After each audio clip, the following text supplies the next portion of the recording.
Alright, I think that's enough of that bit. Salutations, class, and welcome back. Let's get ourselves past this bright and loud music. Welcome back to Oblivion. The last time we played this was March of 22. So, it's been almost a year since we were last on these ventures. And I feel like there's a good number of folk who might not have even been here for an Oblivion stream before. We're also streaming at an somewhat later time than usual, just because I am looking to mix up the schedule. And I have been playing a lot of... Why are you staring at me? I've been playing a lot of Elder Scrolls lately, accordingly. Meet me at the Fighters Guild in Leowen. We've got work to do. Ah, Fighters Guild questline. This is Let's where we go. were last left off. Let's see what else we got going on. Oh, right, we did manage to find our hands on Umbra. I think sometime soon we might want to go ahead and just get rid of the Crusader outfit, because we have been getting a little complacent on the items we use. And a good number of the skills that we haven't really been using, such as Sneak, Speechcraft, so on and so forth. Although it's a little difficult to level up Mercantile and Speechcraft. Those happen slowly over time. I am a very handsome man, although, more technically, I am a Dark Elf in this game. For pretty obvious reasons why I picked this race. Technically, the Crusader's helmet does make me more handsome. Alright, we have a Fighters Guild quest to be doing in Leowen. We're currently all the way out here in Coral. Ah, we haven't even touched Shivering Isles.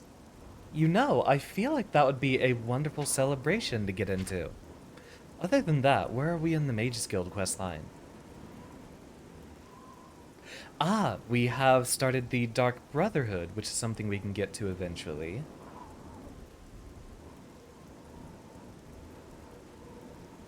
We've barely even touched the arena, either.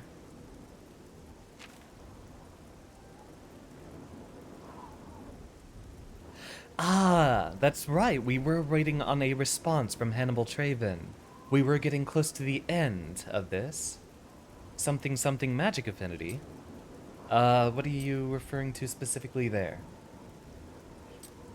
I do have a good number of, magic-related skills here. Really, I didn't pick Restoration. That's one of my mainstays, and funny enough, it's higher leveled than a lot of my other skills. Ah, having picked Dark Elf. I feel like, in terms of mannerisms, the Dark Elves would befit my character the most. Anywho, let's go ahead and get ourselves a bit schmoovin'. I'm not sure that I want to immediately get to this. Let's warm up with a nice little quest here or there. I've heard a rumor about the ghost of an old man who walks by the shores of Niven Bay at night. It's said that he walks slowly along the coast, and then looks mournfully out into the bay until the sun rises. The people of Reville have taken to calling him the Forlorn Watchman. I was referred to Gilgondorin at Silverhome on the Water to learn more.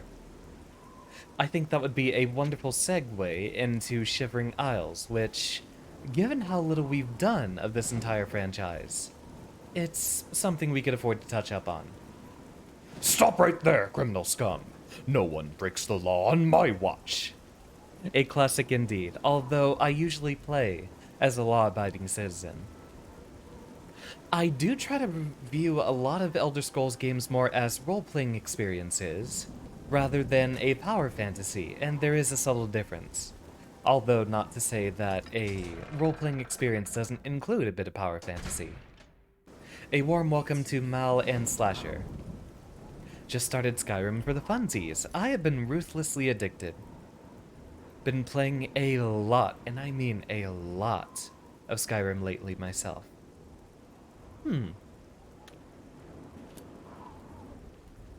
That's right, you can exit out of the menus like that in this game. One of these horses apparently is not ours. I thought we had one.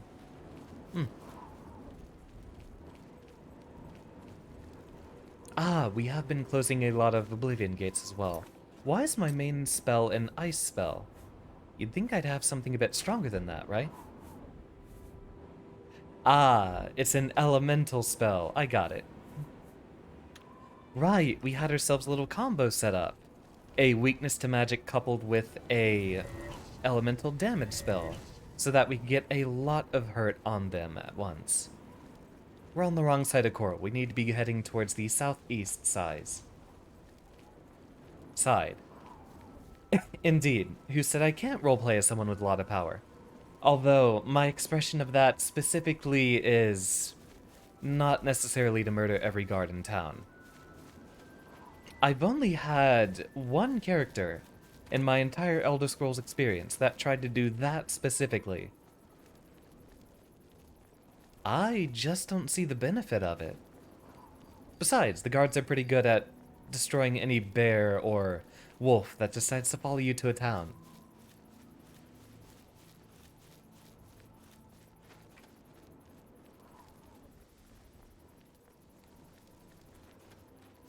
I don't think I've welcomed James or Avid specifically. Glad to see y'all both. We were doing a bit of alchemy, if I remember correctly. Ah, yes, hydrate. I must make peace with the hot cocoa that has boiled me a few minutes ago before the stream.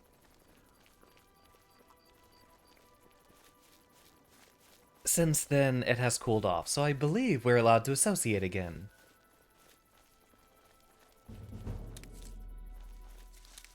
Athletics? They must not know me as a scientist. I've gotten into the habit of trying to avoid doing too much fast travel. Maybe if we're getting back to the Fighters Guild questline specifically. Patrician TV, who's an excellent video essayist on YouTube, usually talking about games specifically, although most people will know him for his series on the Elder Scrolls. He has a very good conversation about how the Fighters Guild questline basically makes you run 6 laps around the entire map, when really it shouldn't. It was only a very, very small spill, and it wasn't flat out boiling, it was just microwaved water. You know, funny as it is,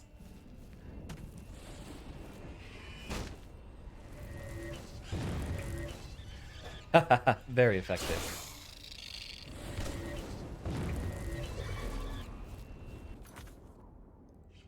Right, because we have Umbra, we get to trap souls. Do we have the, Azura Star, do we have you on any bind? On 6, interesting enough. Not too much we need to recharge. We could actually make very good use of our, shock staff here. Light for 7, interesting.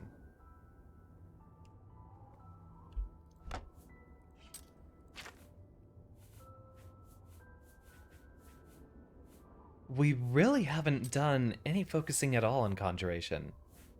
Might be worth making that change. On 6, how interesting. I'm gonna have to get used to all of the spells that I had bound from earlier. Ah, the Hell Portal! Well, welcome to the namesake of the entire game. The story behind the Elder Scrolls 4 is that the Daedric Prince of Mehrunes Dagon has decided he'd like to invade Tamriel. So, literally, there are portals to Oblivion, more specifically the Deadlands, which takes the fire and brimstone inspiration. These are not a particular favorite of a lot of folks.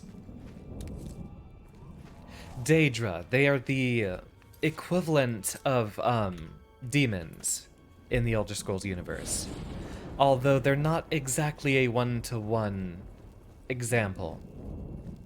Welcome, Coral. Welcome to the first Oblivion stream I think you've been able to see.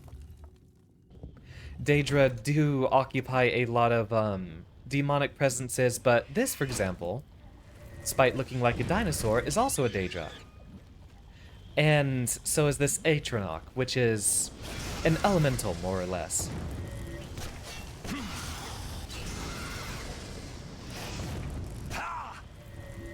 That's right, we were getting to the point where all the enemies were ridiculously tanky. That's why we had our spell combo set up. Where did you go? Come here. come here. Come here. There you go. Khajiit has words for you if you have coin. Come here. Come here. Okay, fine. He decides he's gonna interrupt, but he doesn't want to sit here and cuddle.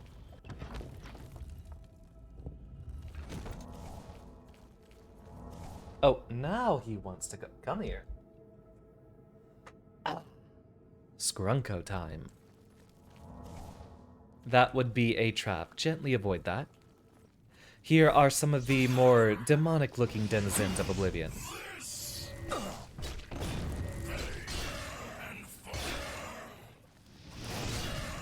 I could use a bit of help. Oh, wrong button. That's an impressive amount of damage, I must say. I should definitely make use of this thing a lot more.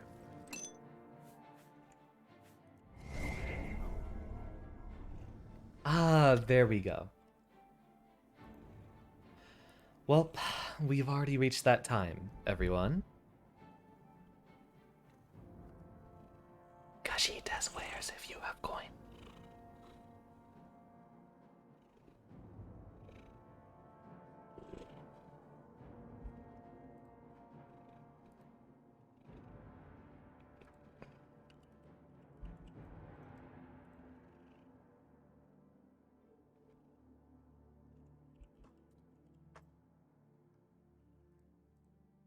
Set up a couple of things and Scrunko time.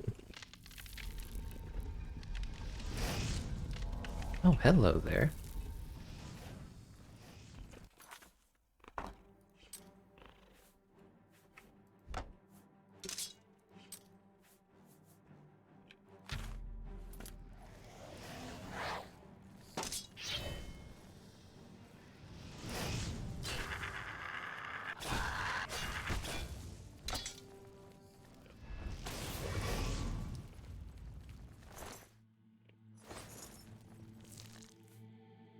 I've recently been doing a playthrough of Skyrim involving trying to play as appropriate of a character as I could. Unfortunately, for the special edition, there don't seem to be any mods.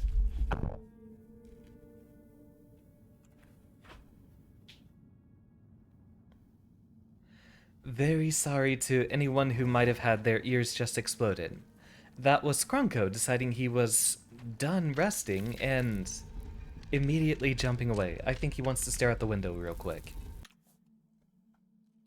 So let me...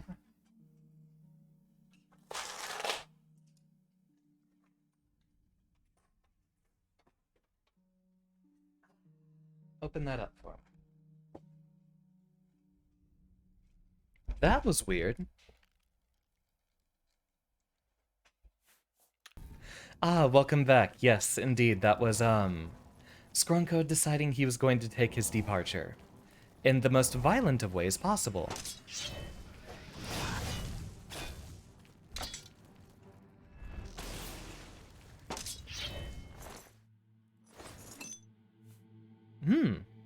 Remarkably efficient, that stat. Although, of course, if I was focusing on it too much, we wouldn't be doing too much of the actual spell use, would we?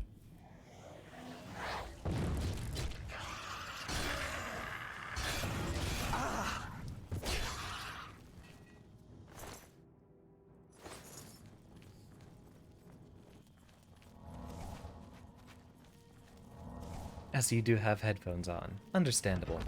He'll be back. He never decides he's not going to interrupt my stream for a very long time. I thought this game was supposed to be brighter, but it seems I was wrong. Welcome, Tiramore.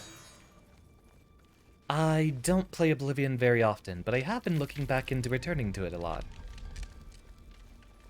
If y'all like, I would be happy to stream more Elder Scrolls. In fact, I've been thinking a lot about a Morrowind playthrough on stream lately.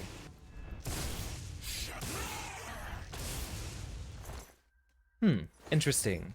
If I mash left click, it auto-cues the next attack even if I'm not doing anything with it. But it doesn't like me switching weapons while attacking. It won't auto-queue up a weapon swap, like what I think Skyrim does. This is most likely due to a glitch in Morrowind, where if you ready to swing, and then switch to a lockpick mid-swing, for some reason, it would usually insta-kill enemies. Never understood why that was. Ah, you know it would be better? Maybe some constant effect light would be very useful for some of these dungeons.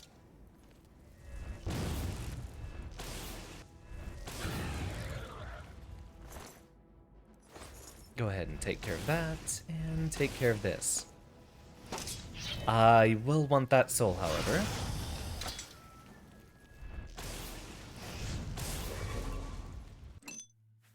If we were going to talk about the ethics of soul trapping, I feel like the only time it's actually passable is in the case of soul trapping Daedra. So, Daedra are named that because they are the opposite of Aedra, which would be an ancient elven word, talking about Elder Scrolls lore here, an ancient elven word referring to our ancestors. Daedra, however, are unlike our ancestors.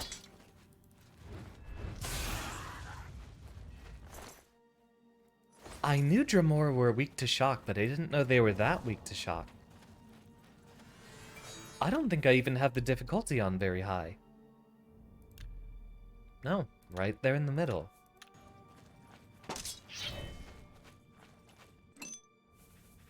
Go ahead and use that. One of the identities behind Daedra specifically is that they are incapable of creation or destruction. Instead, they are, as Sheogorath himself puts it, the embodiment of change. Yeah, they aren't classified as good or evil. They're more defined by a blue and orange morality, as you'd hear from TV tropes. Did I pick the right tower, or which one is it we have to conquer? So, if you think the ethics of storing someone's soul inside of a gem is unethical, it's not really a problem with Daedra. Upon that soul being expended, they are actually sent back to Oblivion to experience rebirth in a different form. Essentially, Daedra indefinitely reincarnate. Unconditionally. Ah, blue and orange morality. Ah, wonderful. Would be an excellent time for a little lesson here. I am a frequent browser of the website of TV tropes. Let me go find it real quick. Blue and orange morality. That would be morality not necessarily definable on a spectrum that most humans would be familiar with. Not necessarily in the... Yeah, good example here. Good or evil, lawful versus chaotic, like what you find on a Dungeons and Dragons alignment chart. And then you just have alien morality outside of that. In fact, if we go down to the video game section, there's likely to be a spot on Elder Scrolls here. These are in alphabetical order, so it should be, yeah, right here. Daedric princes have this in full force. We know a few like, Azura is generally considered universally benevolent. Although it does list Meridia here, I wouldn't say so. Especially since her recharacterization in Skyrim is a lot more accurate to how she is in the lore. Really, I feel like Azura is the only universally good one, by our usual metrics. Molag Bal, Mehrunes Dagon, generally the four corners of the Dunmer pantheon, considered evil. There is a very good example with Mehrunes Dagon right here, who is the antagonist of Oblivion. He's more accurately, and I forgot where I read this quote, because it's a very good one to describe. Even though he lives here and rules over a land of fire and brimstone, as you can see. Then there's elements such as, well, flesh pods here and there. Dagon himself is no more evil than a tsunami or an earthquake. In fact, there's a few, the strangely named towers we find here. A few of them are named after natural disasters. How fleshed out is the world of Elder Scrolls? It's incredibly in-depth, and that's actually one reason I am so fond of it. That game dev project that we've been working on... Who the heck just slammed that door? That game dev project that we've been working on, James. The lore of that one is actually very derivative of a lot of things established in Elder Scrolls. Someone's revving their engine outside, so I guess... shut that window.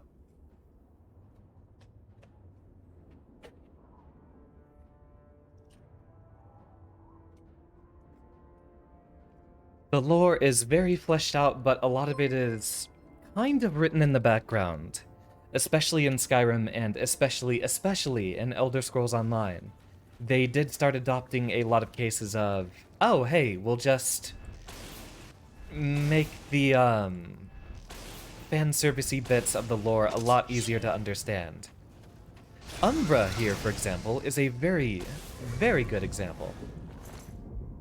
Bit of redundancy there. This sword right here, jet black and capable of trapping souls.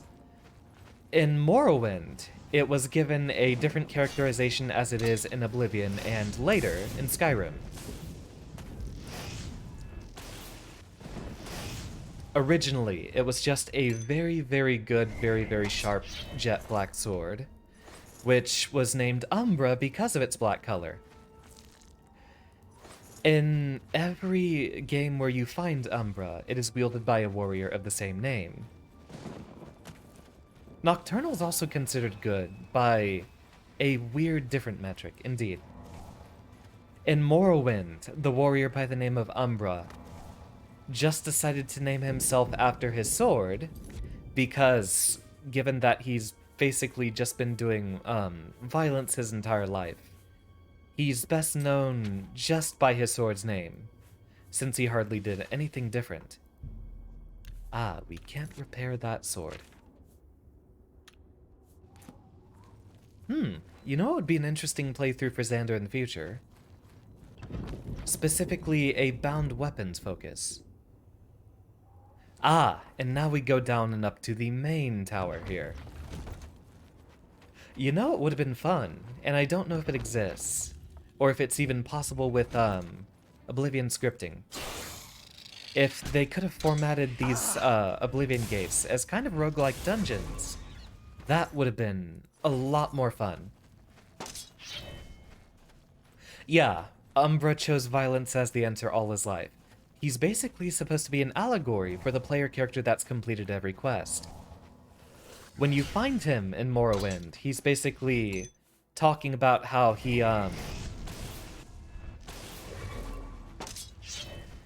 kind of grown tired and bored of everything, and does offer to fight you at that time. Not like Kara or Chara from Undertale. That is implied to be specifically an evil character of someone who is only capable of violence. This would be more akin to a mercenary sitting upon piles of gold. He chooses the violence mostly out of profession, not out of, only doing that the entire time. Umbra wouldn't kick a puppy. A puppy isn't something that people would pay you to fight. There's no quest to kick a puppy. Why would you do that? So, very, very good, capable warrior who basically just named himself after his sword because that's all he was good for at that point. Committing violence.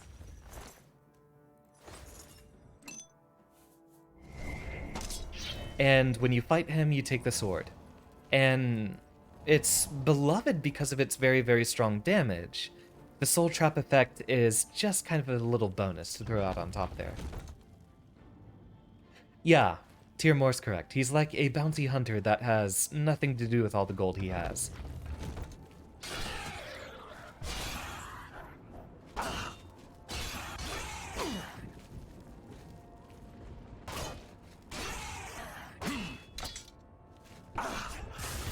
Go on. I'm impressed with how much damage that... Ah, he dispelled my soul trap.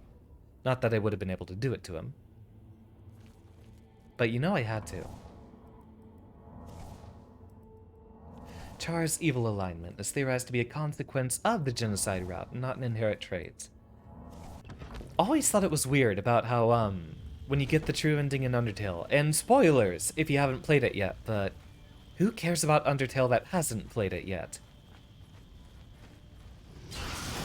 There's, parts in one of the Undertale endings where, they basically divorce the character you've been controlling from your own identity.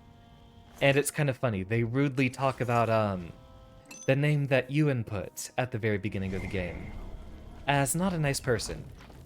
Because it's assumed that you as the player character, for a game that critiques RPGs, your entire purpose was just to commit as much violence as possible for no other reason. Ooh, that guy had some potions and poisons. Have we been carrying those, by the way? Ah, we have a lot. That would actually be one very, very good source of damage for us.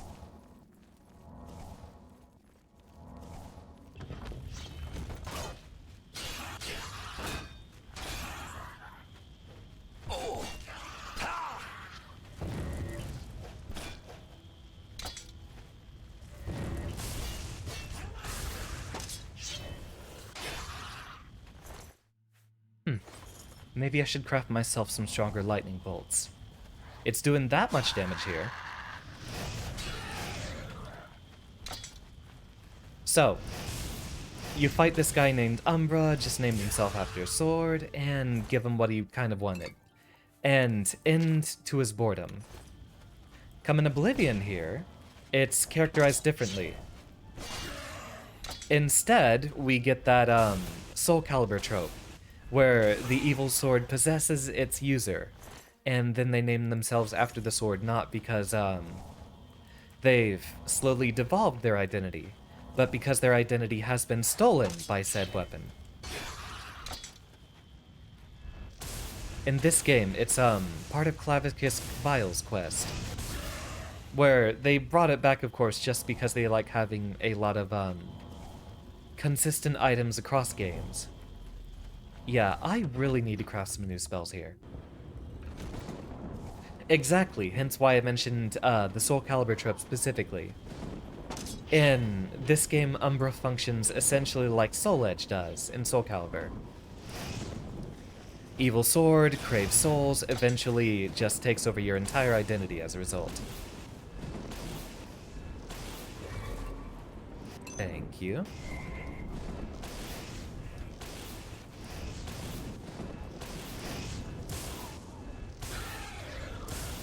I did not queue up that last effect. Oh, interesting find. Another one. Getting close to a full inventory here. Thank you, Nastia. I really should stream at this time a lot more often. I'm usually streaming much earlier in the evening. Really, this is what I should have been doing all the time, but the last time I played Oblivion was in the prior March. You see how little more I have to say about the Sword Umbra in this game. It's just evil and it craves souls. Great. Like, I haven't heard that fictional trope before.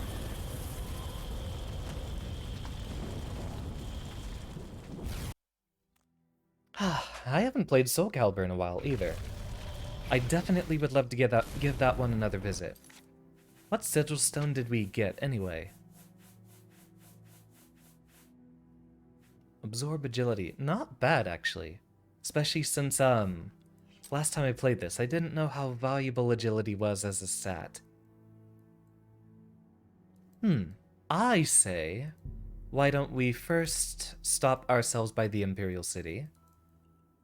What was my... I can't remember what my marker button was. No matter. We'll just travel southeast, we'll do fine. We could definitely use some services to repair our weapons, as well as, afford to create a few better spells. Really? That specific effect I didn't know. Soul Edge transforming into different weapons. Although we do kind of get that with the character Algol, and especially with Aswell from Soul Calibur 6.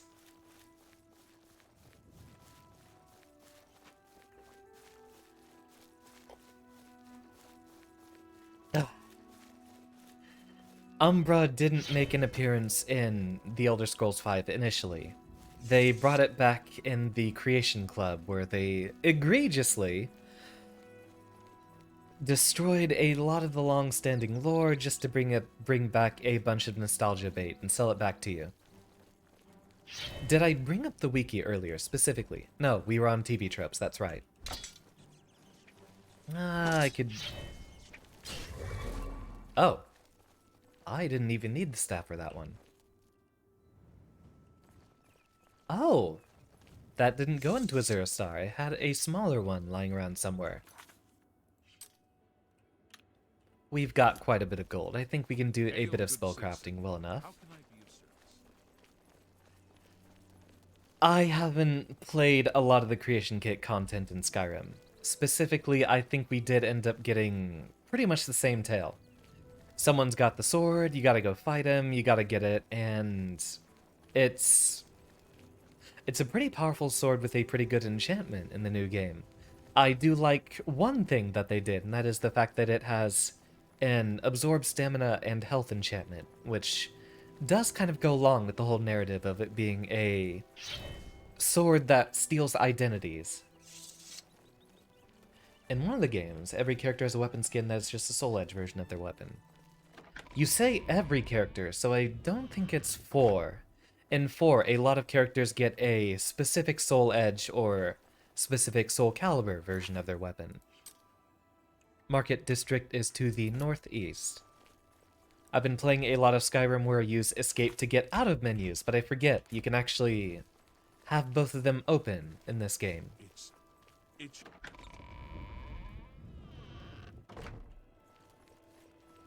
Alright, the plan here is we will get a couple of repairs done, get our stuff fixed up.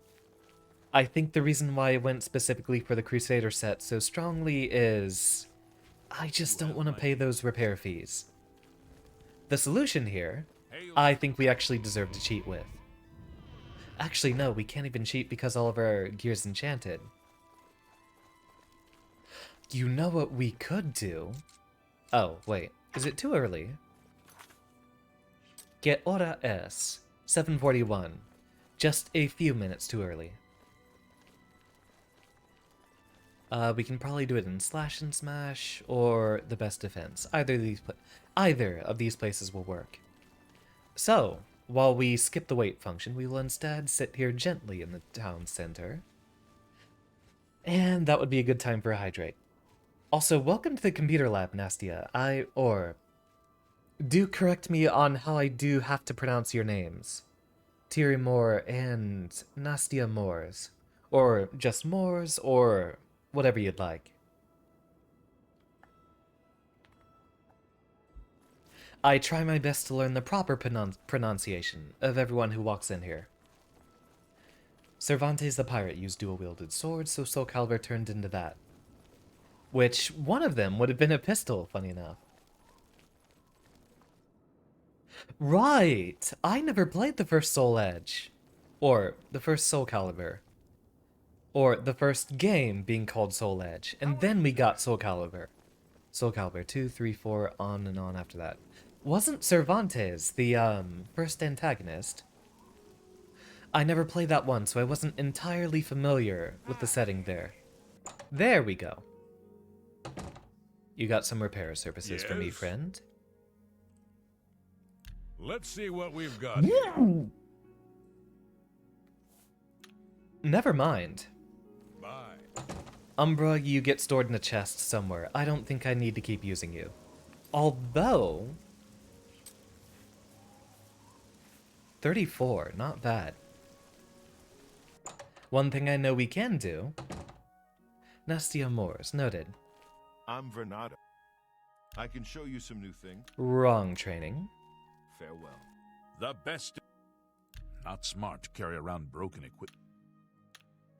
Goodbye. Who was it that offered armor training? I'm pretty sure it would have been on the other side of the market district here. A fighting chance, that was it. I believe there was a Red Guard lady who would train you in armorer here. A pleasure to speak with you. Knowledge is power. Ah, but we've already trained. Booey. You too. Very well, back to minimal use of our swordplay then. You know what would be cool? Using bound weapons more often. Although I don't think we're allowed to use bound sword for a while here.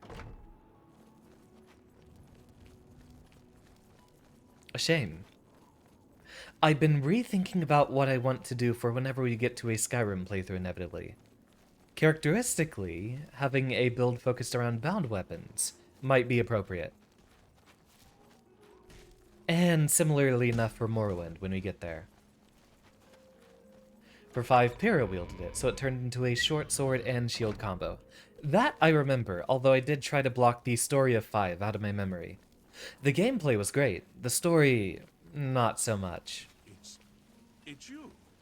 The hero. See, I wouldn't mind them replacing the iconic characters, if their replacements weren't just anime tropes. To be fair, the actual on-screen personality of a lot of Soul Calibur characters is just Yelling angrily about their backstory. story and how they're never gonna give up. Such and such. Indeed. Soul Calibur, wasn't it created, using parts of or knowledge of Soul Edge? I can't quite remember.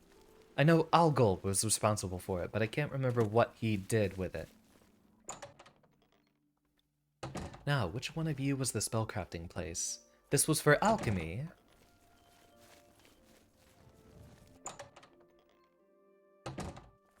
Greetings, guildmate. Enchanting. Not much we can do there. Although, a Ring of Light wouldn't be a bad idea for more dungeon crawling. Ring of the Ohm. Oh, that's right. Ring of the Swole. Guildmate. How cute. I'm funny.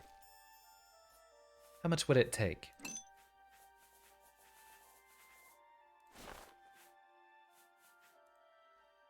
40 feet. Not bad if I want to be perfectly honest.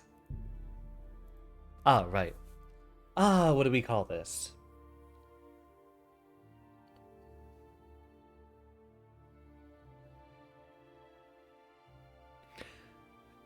I wanted to make an Outer Wilds joke, but maybe not. That would be a spoiler. It was made with a purified shard of Soul Edge, so Soul Edge can never be complete again. No longer in its full power, although Algol did wield both of them.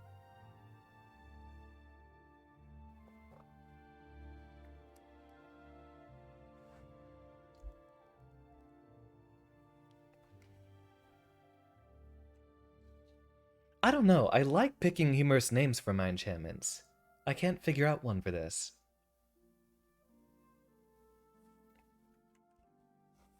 Check my DMs while I think of something. Who's popping in here in the server? Yes, Rage being a fellow Zapdos enjoyer. Perfect.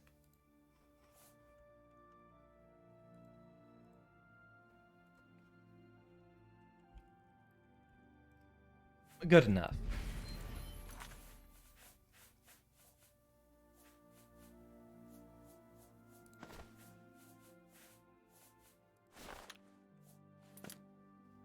Not bad. Would be a decent idea for a bit of dungeon crawling. You must be the Arcane University's. I haven't watched Death Battle in a long time. Probably a lot of good videos for me to look at there. Let's see, that was for enchanting, so I remember the other one was the Chironasium, right? No, Praxographical Center. This is where we have our spells. So, let's think. We want a stronger lightning bolt for sure.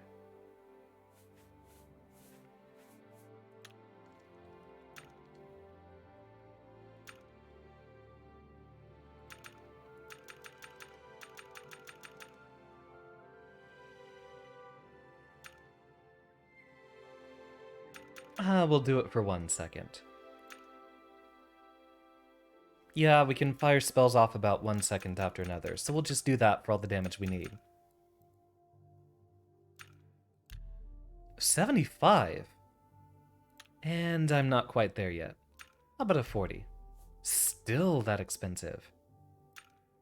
Okay, fine. Take off the area of effect. How high can we get this?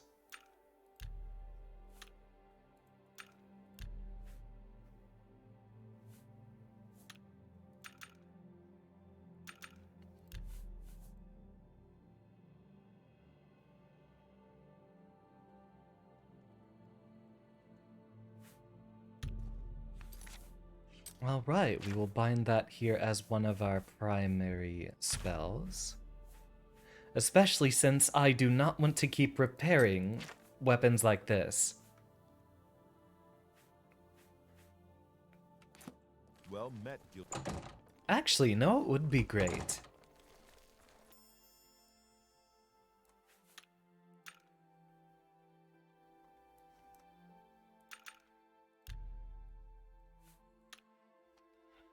They're applied in reverse order, if I remember correctly, so we want that last. Here's something for you. We don't have Soul Trap.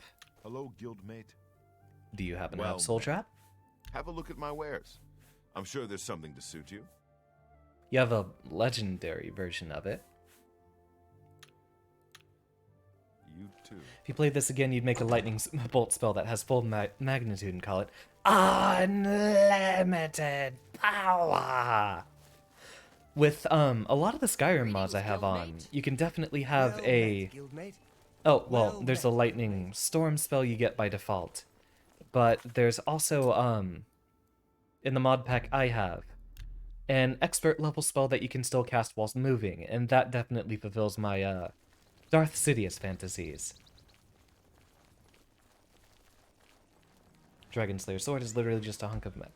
That is battle music! Oh, we got ourselves the boys. Paradise awaits. Well done. Well, that was a failed assassination attempt by them. We are looking for the spell merchants that would be around here. Hi. Good morning. Actually, I do want to check for something in here first. You're in. Wasn't this like I offer the 10k? finest goods Oh, and lowest we're prices in almost all able to cities. afford that. That's one of my absolute favorite staves in the game.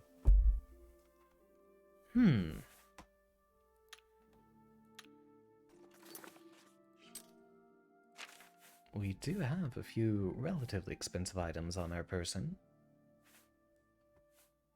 Goodbye. A pleasure to. Can I interest you? Disposition 94. See if we can go for something a bit better than that.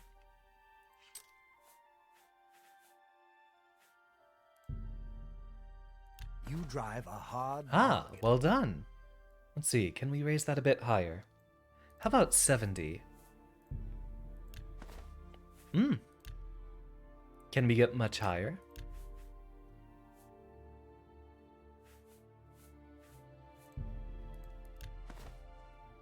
Impressive.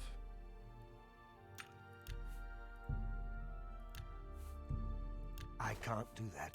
Alright, back down to, let's say, about 77. See if we can do that. Seems appropriate. Although we can only sell these for about 600.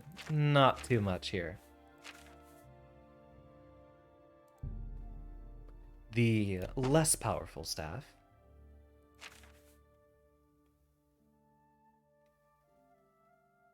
So does frost damage have the chance to freeze someone, or does it just slow?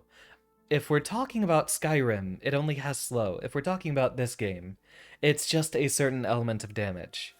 The different elemental types don't really have very big special effects in this game.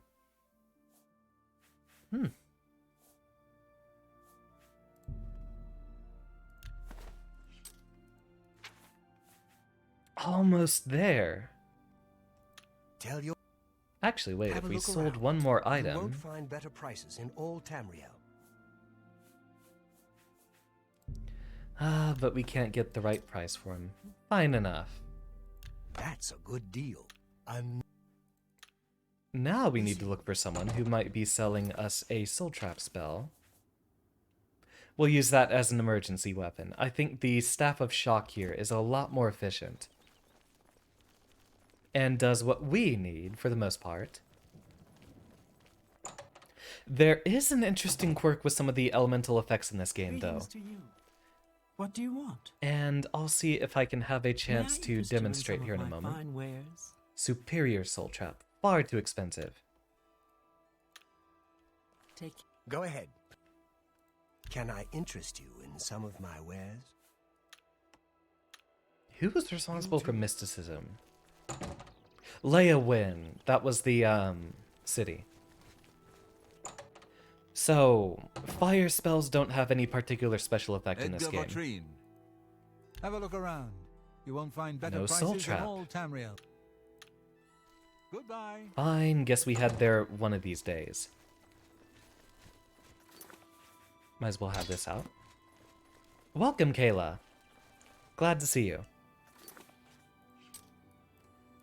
So, electric spells in this game travel at twice the speed of other spells. Frost spells, let's see if I have any on target. Do I have any on target frost spells? Unfortunately, I do not. But frost spells have kind of an area of effect as they travel.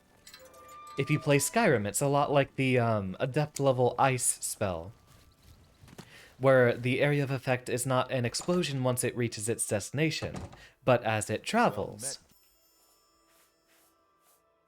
What's he doing over here?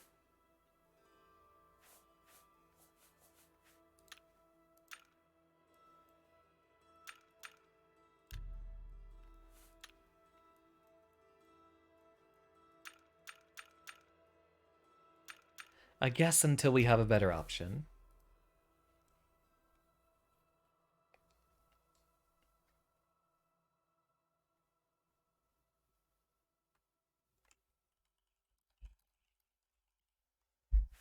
Guildmate. We can have that.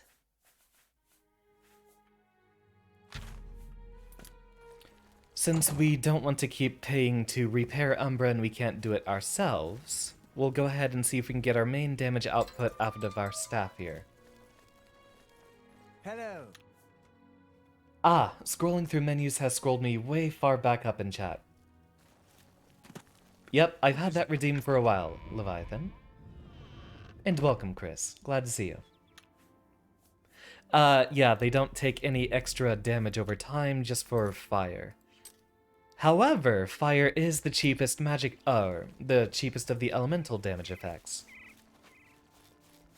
Actually, I'd say it's the cheapest damage effect whatsoever. Alright, so the idea here is... Yeah, look at how... That's painful. So, look at how slow this projectile is. That is the speed of all projectiles in the game, except for... lightning bolts, which lightning damage moves much, much quicker. And one reason why it's my favorite to use. Another Oblivion gate. One we'll worry about later, because we have much bigger tasks on hand. Hell can wait.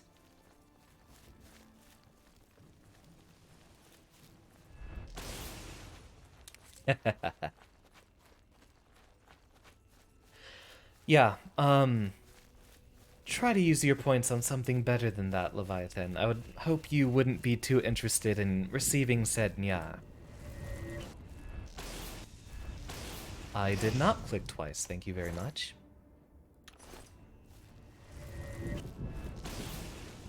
So, we line up that combo where the first spell deals a very big weakness effect, and then we followed up with the lightning bolt, which does way more damage, and should technically triple its damage output once it gets there.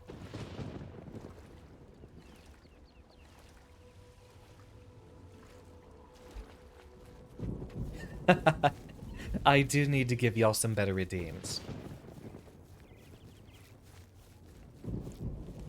Ooh, outfit swaps would be good whenever I get to a point in which my model has other options.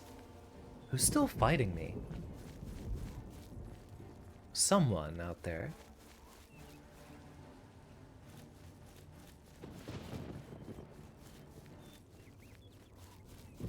Yeah, I don't know why that dinosaur was holding a knife. They certainly missed teaching me about that part in history. We are on the wrong side of the river. So, across here we go, where we usually run into a highwayman. That is our destination. After a moment, we have to diegetically assume we have a reason to go to Breville first. Although we would be making our way to Leowin regardless. Oh right, we do need to step by... Yeah, we want to step by the Priory first. Just because we have some stuff we need to put up, and we can repair our gear. No highwaymen. Interesting.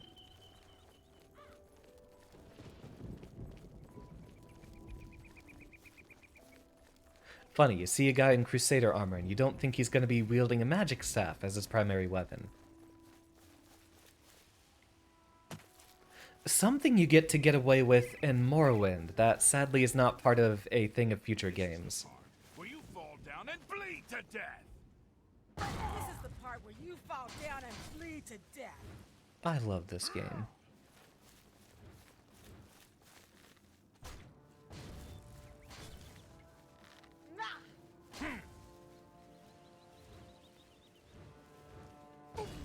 I'm just warming up, you pathetic. You're an Imperial Legion soldier. You got anything better than that?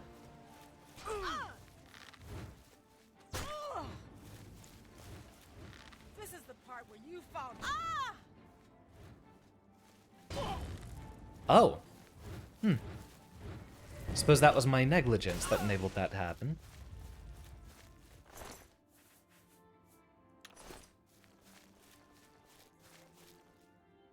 A forester. I didn't know they had foresters. May he rest in peace. Anywho, off to the blue tick mark we go. Hey, isn't that the hero of Kvatch, savior of all Cyrodiil? Let's rob him.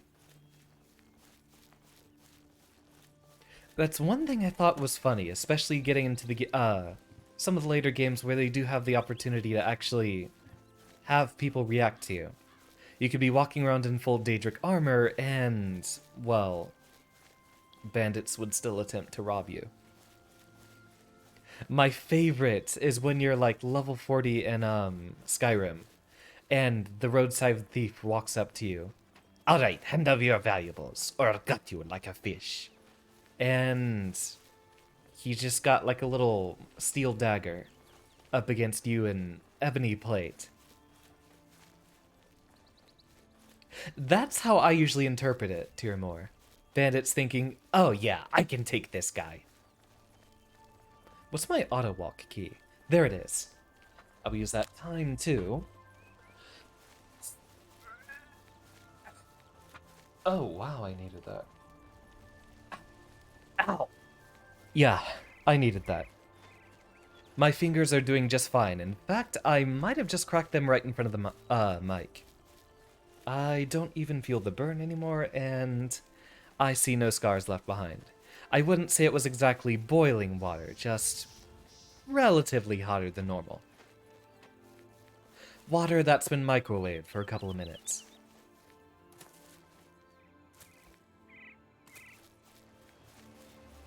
Let's see, the tick mark does appear to be moving a little bit. One thing I love about, oh, it's not the Colovian Highlands here.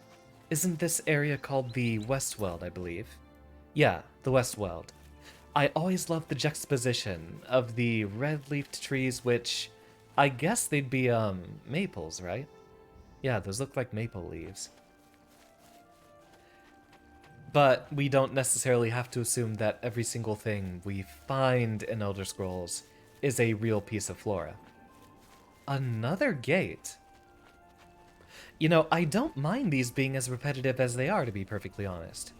Although that's because I'm a loot goblin who loves playing roguelikes. Which are repetitive by design. But slightly different. Indeed, shouting is fun. Uh-oh.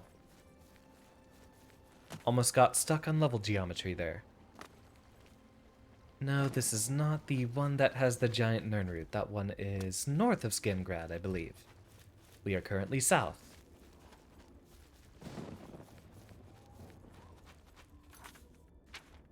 When do we level up?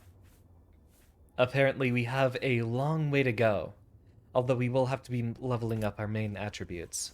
I don't think I had a leveling mod installed on this install of Oblivion, which is a mistake. We definitely have not played this game in a long time. Welcome back, Coral. Are you still unable to sleep? Or... well, let's see. Where is Grunko? I do not currently see him in my cone of vision, and I think he might be hiding. He'll inevitably be back. We've only been here for about an hour. Ah, you're back at university now, which I believe means that, you're expecting me to play Valorant with you. Hail, come on. I don't know which part of that idea makes me more upset. Ah, here we are. Right, we did have a little meme weapon here. Alright, we got some things we can... right, that's a quest item. We can't get rid of it. So, what is weighing a step? Ah, it's probably all the alchemy stuff. Why I didn't take this as an important skill, I have no idea. Let's see. Don't need this. We don't need this. That is our full set. We could bring that along for the sake of being a weeb. At some point when I'm ready. Though you just want to keep talking with me as well. Aww. Though, to be honest, you want to play Keep Talking With Me as well. Let's see, there's quite a few things we can afford to put up. Yeah, why are we carrying around all these soul gems? Don't need those. Don't need... oh, wait, that's a quest item. Yeah, I'm pretty sure the guilty party is a lot of these potions. Sort by weight, and let's get rid of a lot of our heaviest items. Where was I keeping all of my, alchemy stuff? In here? No, apparently not. Drop this for now. Okay, what was the drop button on PC?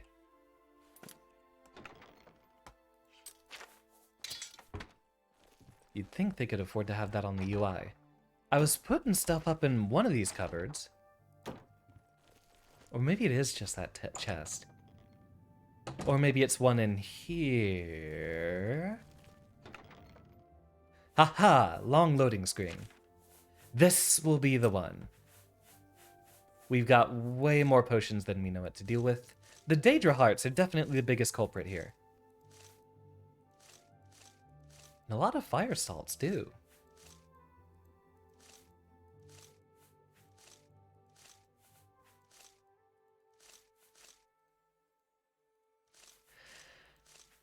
It might not be the worst of ideas to actually start a new Oblivion playthrough sometime in which I have a lot more quality of life mods installed on.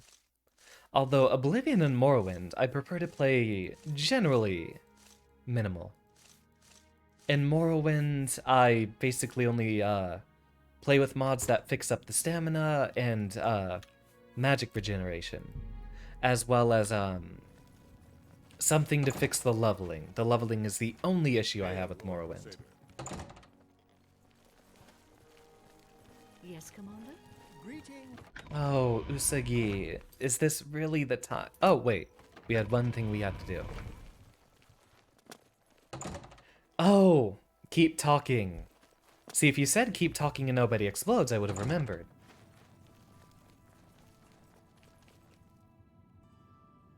You know...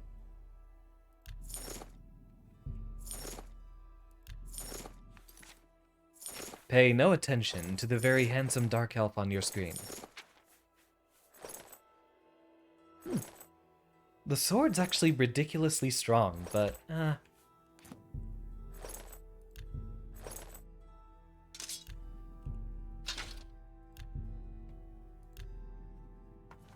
We'll keep the Crusader armor for now. I don't know if we have options we'd prefer. That would be cute. Doing a little skin grad roleplay. Given the fact that that is, after all, my favorite of the cities here.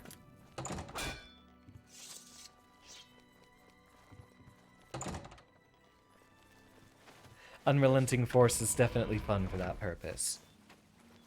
Although, my experience is going to be drastically different.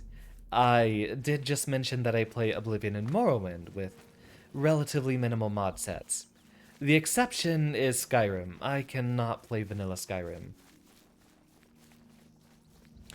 They say Blessing of the Eight because the Priory of the Priory here, as well as a lot of the stuff that was done building up to it, actually existed before.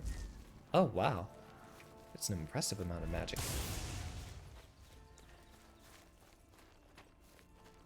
Huh, another one so close. Our fellow holy warriors should do just fine. We do need a soul trap spell, definitely. A lot of the stuff in this expansion, which does expand on the lore of the Nine, actually exists before Tiber Septim's apotheosis.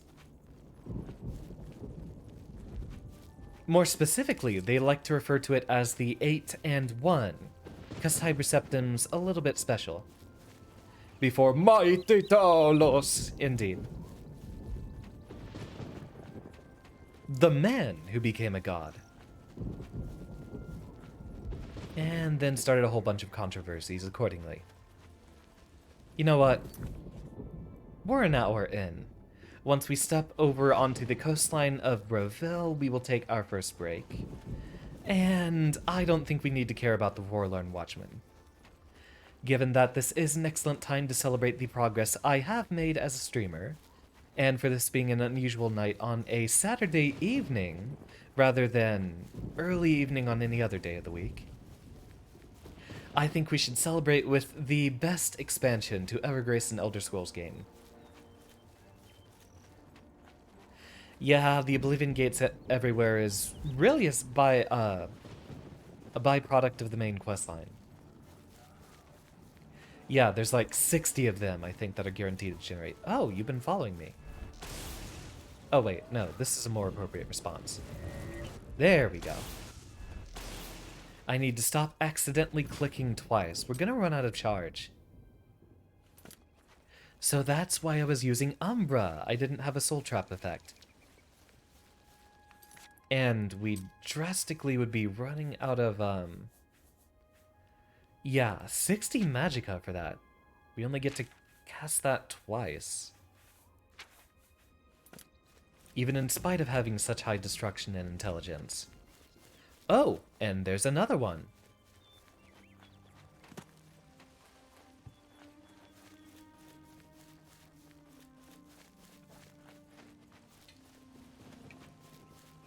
To think I still have hot cocoa left an hour later.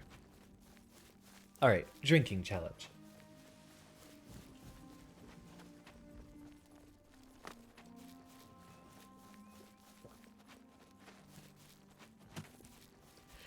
And this time, I didn't spill any.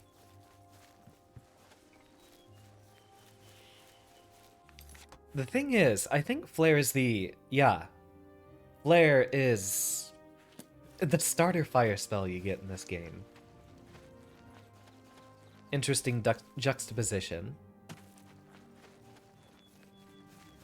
You could consider a flare to be a fire in the sky just used to signal people because it couldn't burn anything. Or on the very opposite end, we have a flame so powerful it lights up the night sky. AKA nuke. A much more appropriate description. That would be a will-o'-the-wisp.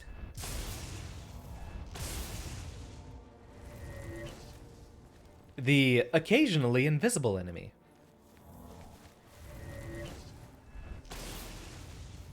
Just like me in school. Occasionally invisible.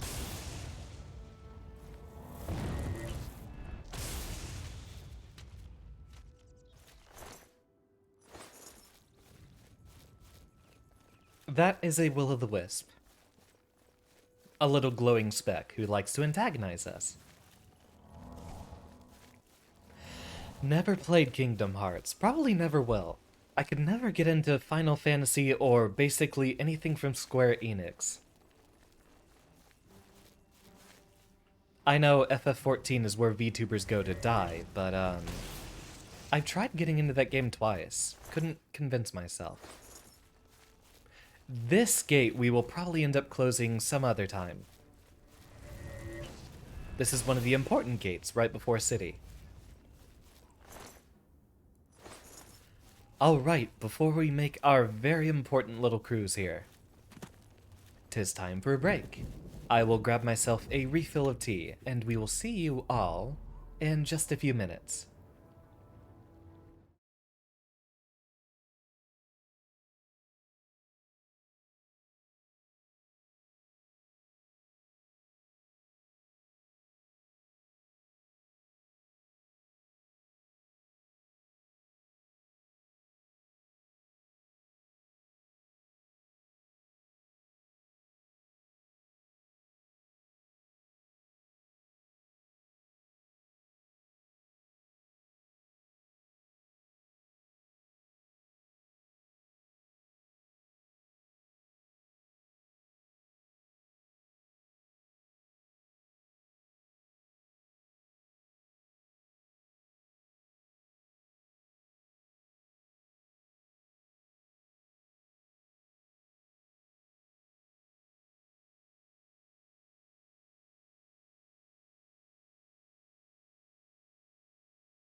Knock knock, ya boy returns.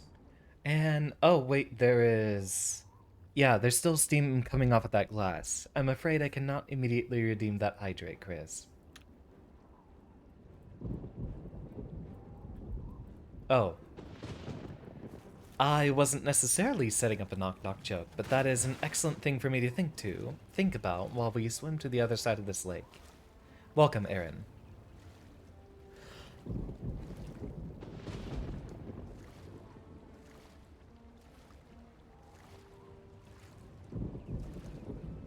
Water. Water is my answer to your knock-knock question.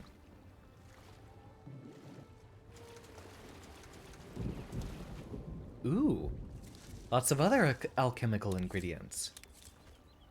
Yeah, we'll really have to revise our build for next time. This was made very early on in the VTubing career. Water who? What are you waiting for, Aaron? Go ahead and hit those hydrate redeems. I know you're waiting on them. Here comes another one. Madness! Why? Why? Everything is wrong! It can't be done! Stay away from me! I won't go back. You can't make me go back. I'll kill you all! You're all going to die! Stay back. This one's violent. Did... Oh wow, the Khajiit just casually walked through that whole fight.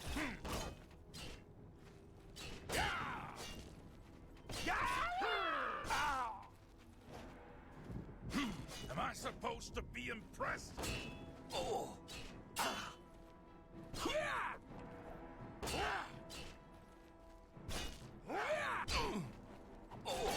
I love this game.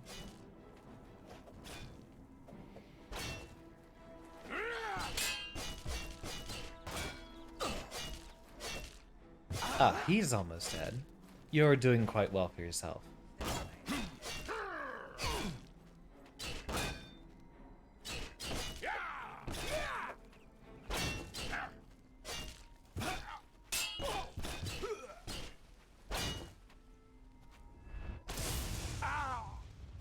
You were taking too long. I'd stay back from that door if I were you. Nothing that's gone in has come out right. I don't know where it came from, and I don't want to. Those who've gone in have come back out wrong. I'm just here to warn folks to stay away. So, what happened to those folks? Look for yourself. Their brains are addled. Got no sense. Perfectly normal people went in there. And this is what's come out. I think I'll go in. Ha! It's your funeral. I'm just here to warn people, not keep them out. Go ahead in. I'll be here to clean up the mess when you come out. Usagi the Dunmer was clearly losing that fight. Unworthy, unworthy! Useless mortal meat! Walking bag of dung! And then punished. They'll all be punished.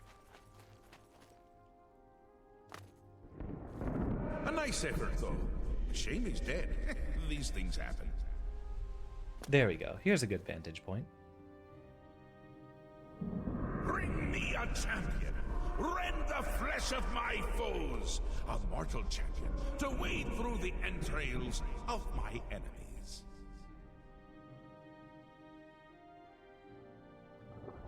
Really? Do come in! It's lovely in the Isles right now. Perfect time for a visit. This is just the cover to Strung Out's 2015 album.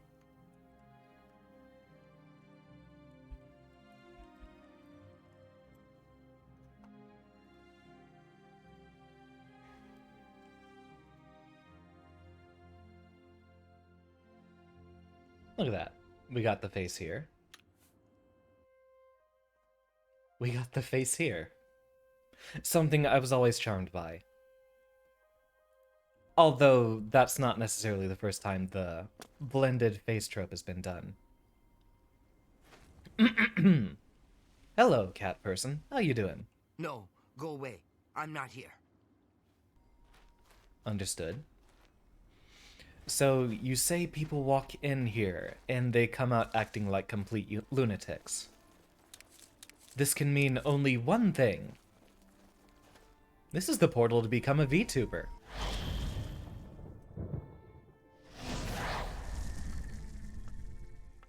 Are you my model artist? Sit. Ah, time to discuss commission pricing. Yes, what can I do for you? I imagine you're here about the door? Yeah, the door. Yes, you have entered, and now you are here. Amazing. Truly. I love you, Haskell. Who? Oh, well, I'm gonna pretend I don't know who Haskell is. Introduce yourself to me, my fellow man. I am Haskell, Chamberlain to the Lord Sheogorath. And tell me about this place. You approach the Shivering Isles. Through the door behind me lies the realm of Sheogorath, Prince of Madness, Lord of the Never There. And why y'all inviting people here? Got an agency? Because my lord wills it to be so. It poses no danger to Mundus. No compact has been violated. It is a doorway, an invitation. Perhaps you will accept it for what it is. The dude's got drip, aside from the collar here. And maybe the shoulders. You know what, never mind. He looks like he's exploding out of a pomegranate. So, what do you want with me? For you? I do not know. My lord seeks a mortal to act as his champion. As for his intent, to attempt to fathom it is a foolish endeavor. His will is his own. His reality follows suit. You are here because you chose to enter. You were not summoned. Sheogorath would own a VTuber agency, of which he'd be one of the most unhinged members. They entered this realm and were ill prepared. Their minds are now the property of my lord. I'm upset at how much easier this keeps getting to read this as signing up to Sure. an agency. You speak as if they are diseased. They live now in another state of being. Perhaps it is you who needs a cure. So what happens now? You do as you will. You may leave the way you entered. Your life will be none the worse for your time spent here. Or you may continue onward through the door behind me.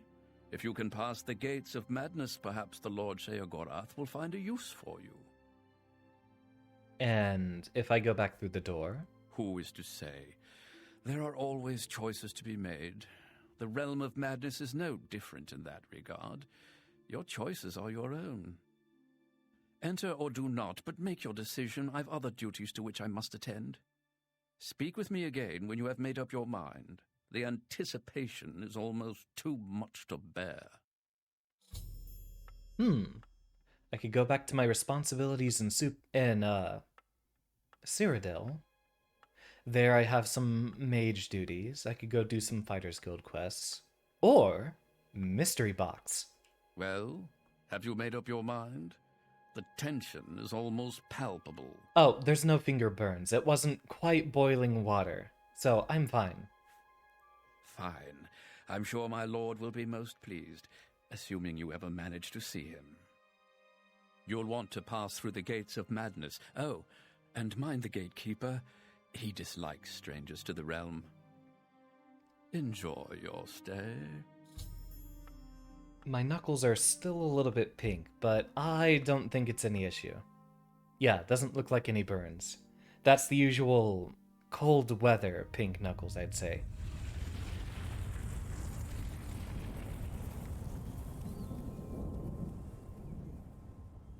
That was the coolest thing to see back in 2007. Or '06, whenever this was, the time that this happened.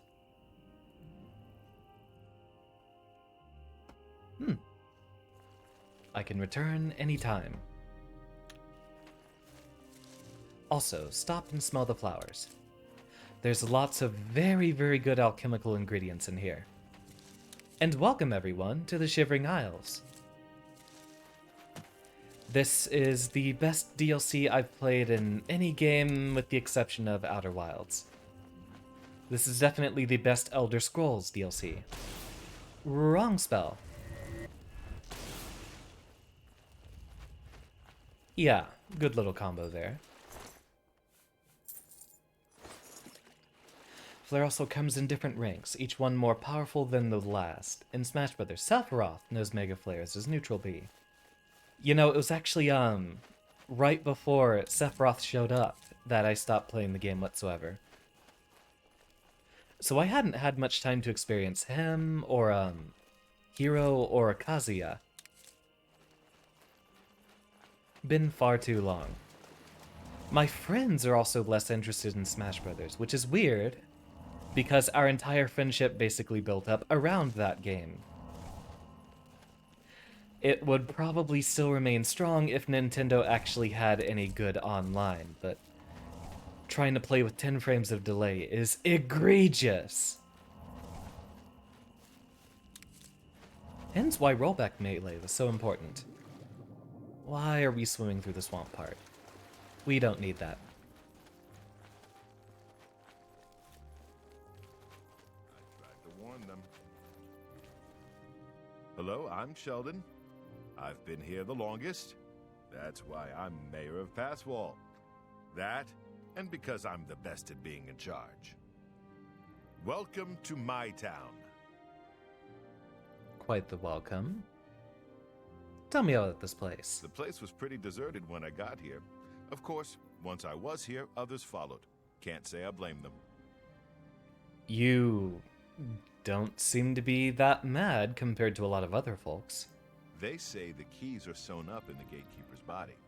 Basically, that means you're not getting in. So tell me about the gatekeeper. He guards the gates of madness. See for yourself. He's about to destroy a party of adventurers. Ooh, we get to watch more paddle slapping combat.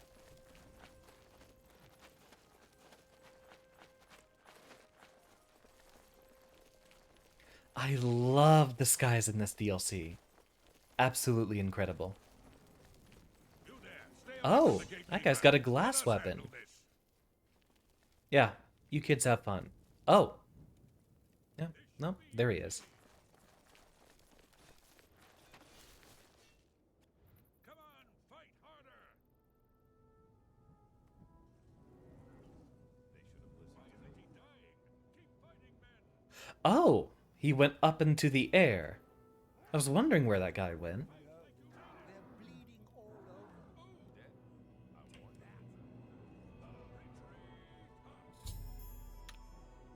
Look at all the blood and gore. I'm getting out of here.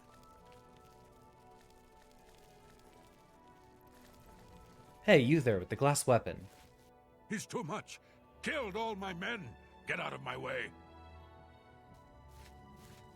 Darn, I wanted that sword. Oh well, we don't have any quarrel with him. Everything's so dirty. Yes? Oh, not you. I was talking to the other guy. Didn't use too many big words. I'm Fellas Sarandis. Don't breathe on me. Pretty scary, isn't he? Jared's planning on killing him. I don't know how. The gatekeeper looks indestructible to me. Ooh, Jared. Sounds like someone for me to talk to. But where is this fellow? You know, I could technically just kill the orc adventurer here, but is he essential? Ah, he isn't. I'm not a murderer, though. In spite of the stream title. So... I'm pretty sure this right here would be the inn. Hello, I'm Dreadwin.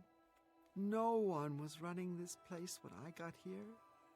They left plenty of things behind, though. What do you need?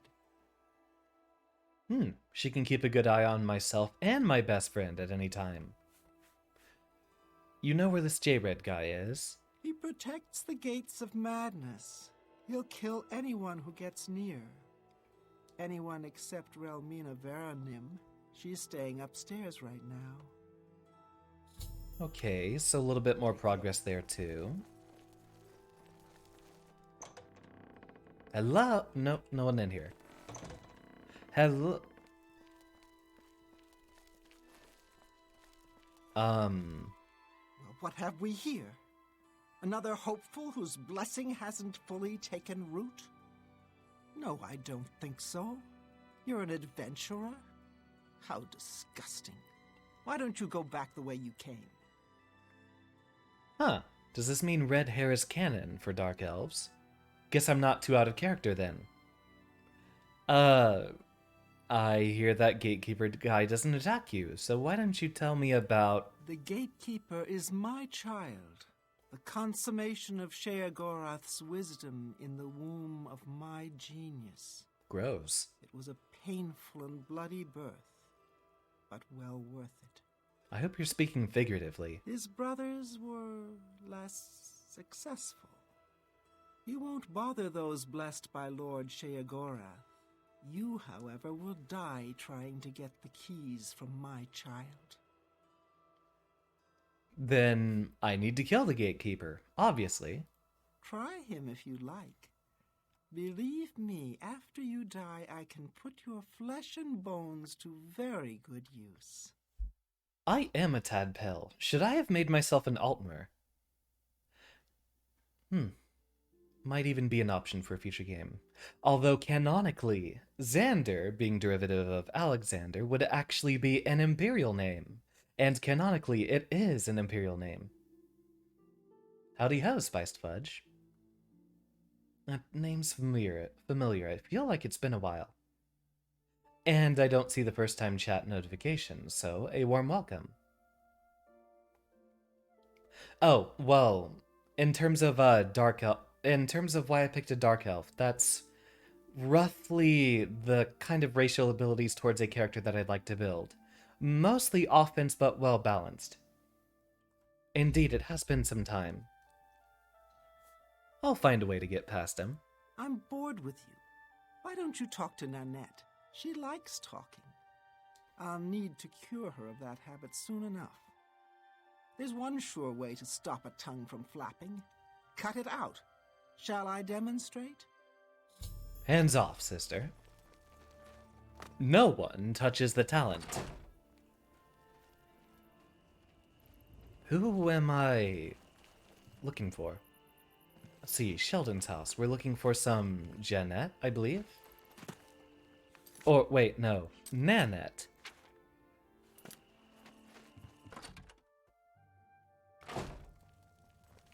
Happy New Year, Spice Fudge. How you been? Hello, I'm Nanette Don. I wasn't sure why I came here until she showed up. Now I know.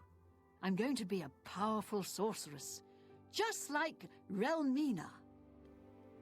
Do you hear that sound? It's like a horse dying. You're one of the less egregiously ugly people we've met so far. I'm impressed. Although I think I did have some mods installed to make people look generally a little bit better. Stop staring at me with your mouth agape. Look like a Neanderthal. Gatekeeper. He's Relmina's crowning achievement. The gatekeeper keeps out people who don't belong in the Shivering Isles. She made him in the gardens of flesh and bone. She's my teacher. She's going to teach me all her secrets. Oh, and this is really interesting. Wait. Oh, never mind. My big mouth almost just got me in trouble again. Vine Boom, Dwayne The Rock Johnson stare. Yes? I think you could use a little bit of conversation. Angry... Okay, so... we want that. I accept. I have no choice. Not bad. That... what nonsense. So you say. Sure, Don't try to manipulate me. Not... that... good one. No more, yeah. So, don't waste your flattery on me. Yeah. Yes, yeah, right. Always one of the weirdest minigames. What nonsense. Not bad, not that. Yes, whatever you say. No more, I doubt it. Yeah. What? Yeah, I get it. Don't... Yeah, I get it. Suppose that's as well as we're going to do for now, although I think 70 was the threshold we were looking for. She kind of does look like Fiona's mom from Shrek. Much younger version. And the chin definitely does make her look like she has a bit of Seto Kaiba in her. The good old-fashioned Dorito chin. The yaoi chin, if you will. Well, she does look weird, but she doesn't look like she's wall-eyed like some of the other characters. Every character in Oblivion's going to look weird. Gatekeeper. I've been dying to tell someone. You seem trustworthy enough, but don't tell Relmina I said anything. Ooh, we got some spies. The gatekeeper is flawed. Her tears hurt him. How do they hurt him? Her tears somehow agitate the Daedra bound to the gatekeeper's body.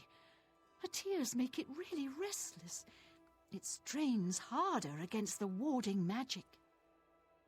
She may seem like a tough woman, but the gatekeeper makes her all weepy. Oh no, Go here see it for happens. yourself. She visits him every night around midnight.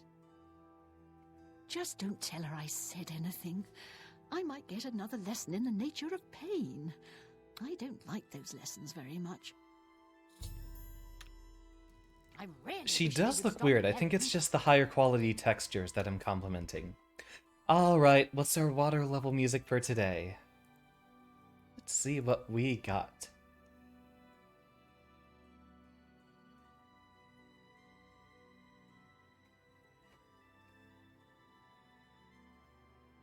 Ooh, wait.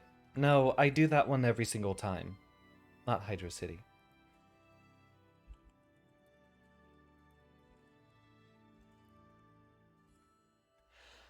Alright, in honor of your Hydrate Redeem, Aaron, I've been waiting on it. Of course, it happens once we mention the tiers.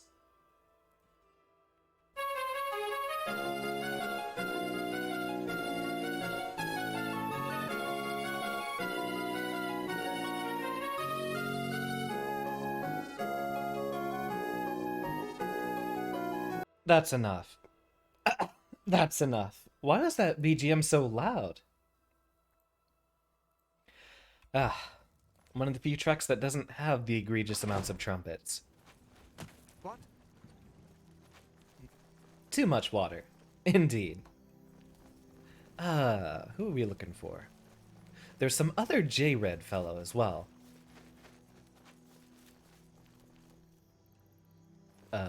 Not in there. Aha! I can hear the bones talking. I'm J-Red Ice Veins. Do you ever wonder why things look better without their skin? He looks on? weird too, mostly the eyes. For instance, you can only really see the bones when you take them out. You can hear them better that way, too. I like this guy. I want him dead. I need him dead. His bones are calling to me. Rumor has it you want him dead, too. If you're any good with a lockpick, we can help each other out. We can get into the gardens of flesh and bone. Wait, he keeps talking about bones. Guys, this here is the VTuber rigger. Gardens of Flesh and Bone. They say the gatekeeper's magical. I don't believe in magic, but I do believe in bones. And the Looks best kinda way to like kill Matt something Mercer. is with the bones of its own. Checks out. I can see the bones of a dead gatekeeper in the courtyard of the gardens. The door's locked, though. You'll pick that lock, and I'll collect the bones. Then I'll make some arrows, and we'll kill the gatekeeper. Sound good? Sounds excellent. Here, take this lockpick. Careful, it's the only one I've got. You open the door, I'll kill things. Let's go. Unfortunately for you, I already had the skeleton key. Let's see, we need to head. That's not the way. I think that's actually one of the starter dungeons we get over here.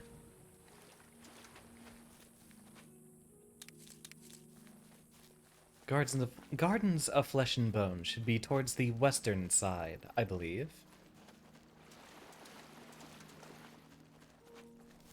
Matt Mercer. I wonder if we could expect any of them to actually show up in voice acting in a future title. Did they have any roles in Fallout? That's where it would have been expected. Navigate our way over here.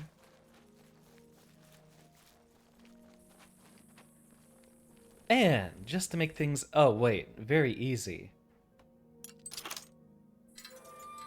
I thought there was going to be a bit of a gimmick there. A discarded VTuber model. And another one.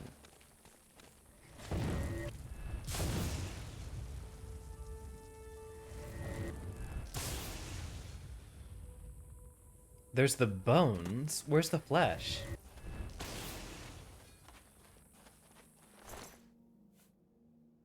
Ooh, that would be wonderful for some poisons. Alright, J-Red, where are you, my guy? J-Red. Ah, he ran off. Must have hurt a femur or something.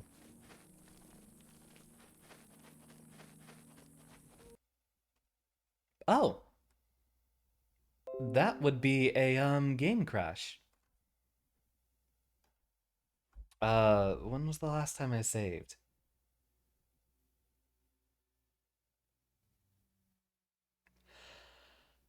I think it's time to get a refill on the tea after that, and I'll see y'all in just a minute when we get back in.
Okay, good news. The game does autosave quite frequently, so we only lost about maybe 2 minutes of gameplay. Already got the drink, got everything ready to go. Okay, I think he's only going to move as long as we're close to him. That would explain a lot. So, do this again. Normally, autosaves are a bad idea in Elder Scrolls games, but Oblivion's far enough back that I'm not too concerned with the integrity of the save file here. Oh, and I did miss it because of the incoming hydrate tsunami, but yes, the new Puss in Boots movie. It's one of the best ones I've seen from DreamWorks in a long, long time. That dude really wants his bones. Hurry, pick that lock open. Is that a response to my great news, or do you have your own great news, Kayla?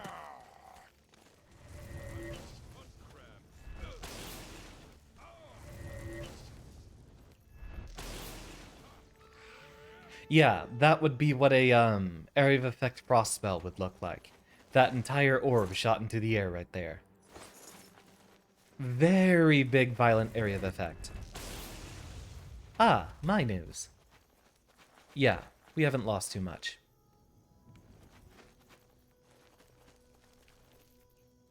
needs a key, so we can't go through there yet. From these gatekeeper bones, I can make some arrows.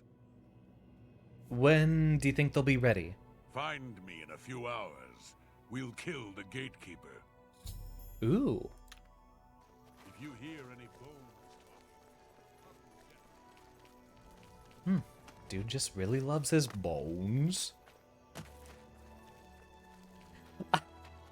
I love all the characters in this expansion. There's quite a few that I'm very, very excited to meet. Although the last time I played Oblivion would have been years ago. So I already would have lost my familiarity with quite a few of them.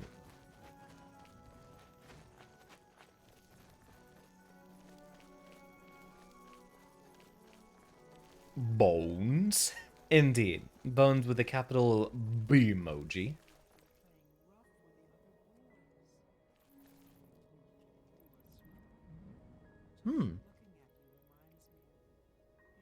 She's talking with him.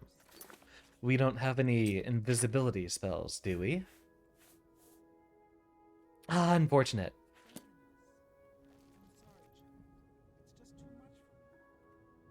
I can't hear what she's saying, though.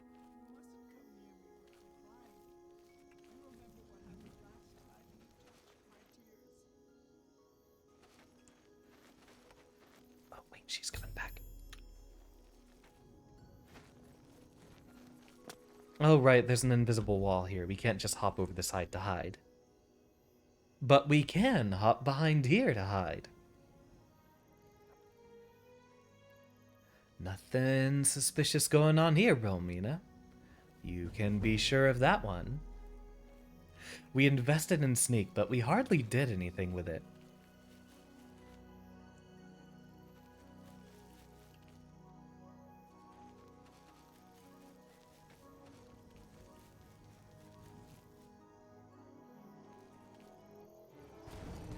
I'll grab that little handkerchief real quick. I've squeezed the handkerchief full of the sorcerer's tears into a bottle. This may act as a poison to the gatekeeper. I have a limited number of doses, so I do have to get out of here and make sure I don't completely die.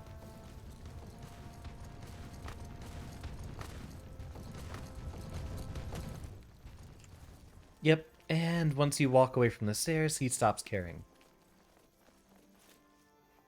Oh, Romina can't know I've been here.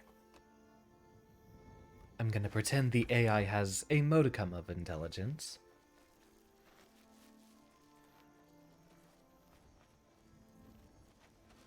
And to the end.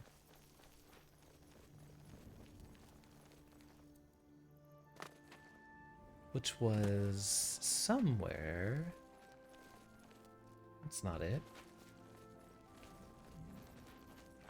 Wasn't the one closest here. Ah, here we go. What? You definitely look weird. You're not offering to... I think I'll just rest my eyes for a moment. Quite the insomniac. I feel that, girl. Oh, free room and board, I guess. Ah, get a good comfy 8 hours. If only I had that superpower in real life. That would be one of the better superpowers to have, at least if you try to keep everything else mundane. If it was only you having a superpower, not everyone else in a whole world of supers, probably the better option. It's 10 a.m. J-Red should definitely be up and early awake. Up and awake early.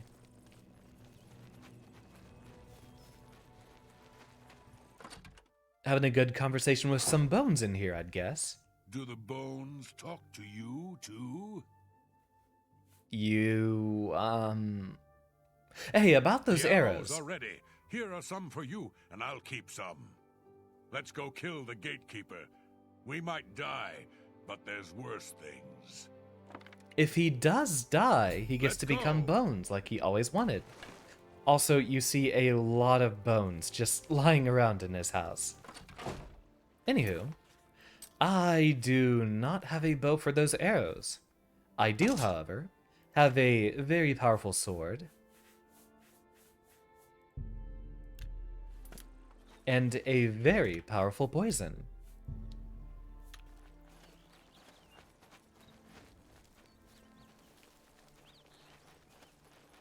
Me and the boys, hunting for bones. Greetings. You shut up. I've got nothing to do with you. It's just me and Bone Boy here.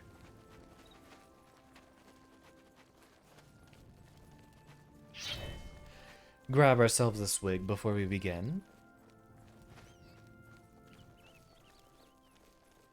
And down to business we go. Oh, there he is. He's taken a while to fade in. Yeah, we can afford to crank all these up to basically the maximum, I'm sure. This is a game from 2006. There's no way my potato computer can't run it. J-Red?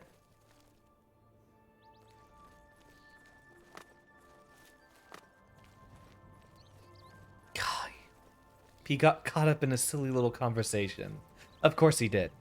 Yeah, that's it. Here, boy. I got some bones for you. Look, J-Red. Bones!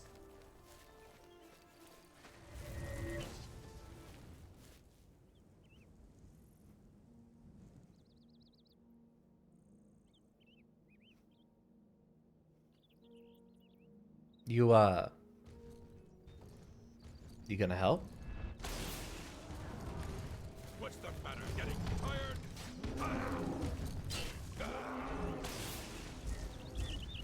Oh, that's it for that. You know what we have been saving up for? One of these. Oh, I didn't even know we could soul trap him. Would that be grand? Greater. How disappointing. That would be most appropriate for our mage's staff, which did need a soul to charge. Give me those keys. Here. You can have your bones back. I won't need them. The gatekeeper is slain. Congratulations. The honor of taking the keys from his corpse is yours. Already done, my guy. As soon as you get those doors unlocked, I'm going in. The gatekeeper's dead. As soon as you get one of those doors unlocked, we can go in. They're calling to me from in there. And now for the most important choice we have to make. Do we head left to the land of mania, or right to the door of dementia? You guys want bright and happy, or gloomy and depressing? If only we could speak more often. Oh. So, It's Pomegranate you've Guy managed to kill again. the gatekeeper. Pity.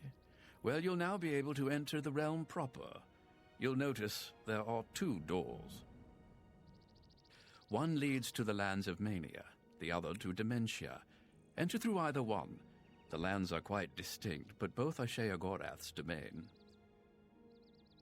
You'll want to seek out Lord Sheogorath. I believe he has plans for you. Try not to disappoint him. Help me evaluate my decision, Mr. Haskell. The lands of dementia reflect the darker side of its residents.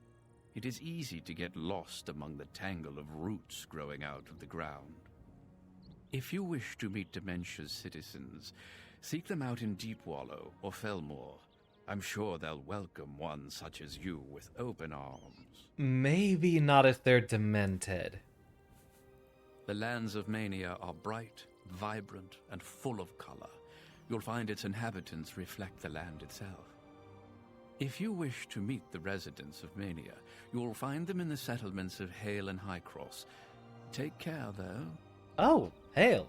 Though the citizens and creatures of mania are colorful, they can often be quite deadly. I'm sure you can handle it, though. Ah, what the heck. My work is never done. And he's gone. Y'all are cheering me up. I say it's time for bright and colorful. Yeah, a lot of, the whole of the Shivering Isles is codified as some sort of bipolar disorder. See, look at this. What a much brighter and much more beautiful land. Just as a little bit of a sneak peek, let's go ahead and take a look at our opposite dementia here. And you expect a lot of dark blue and green, and relatively homogeneous colors. There he goes. He's got bones to hunt for. Yeah, that would be a lot less fun to wander through. Funny, it feels like the skybox also has different colors, or maybe I'm just looking at the ground. Yeah, they basically Oh, I forgot, fall damage is a thing.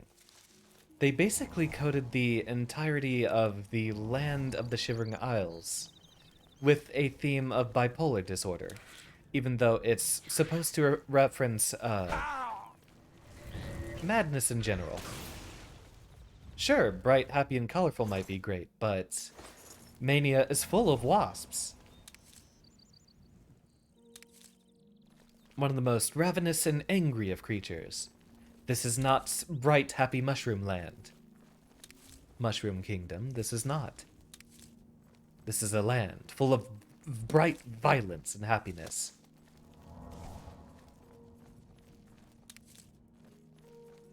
Which I'm afraid I don't immediately have an allegory for.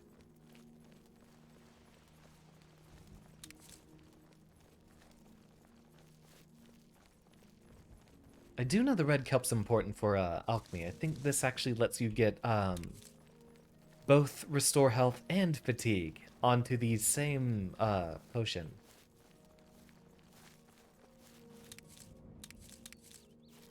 Wait, you know what we haven't been doing? We're walking around with potions of sorcery. Yeah, we could really afford to just be doing that a lot more frequently.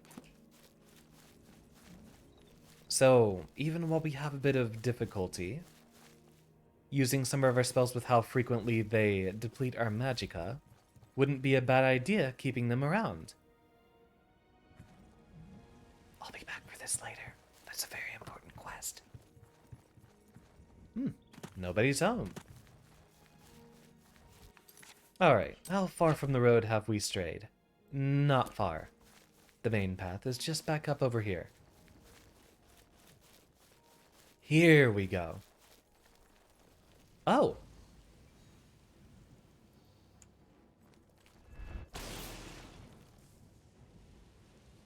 He's around here somewhere. Do I have a detect life spell? No, I do not. Go get him, boy. There we go.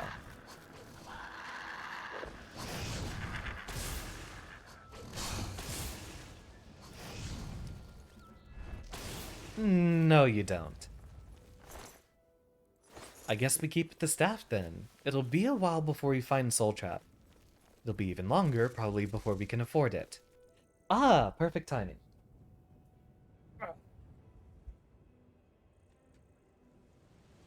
Welcome back, my lad.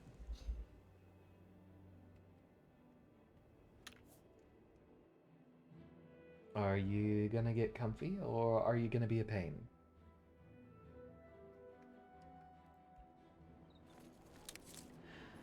Figure something out, Mr. Scrimblow, please.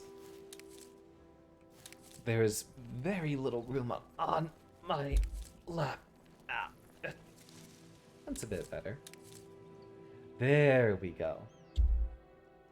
The lads actually picked a spot to sit down.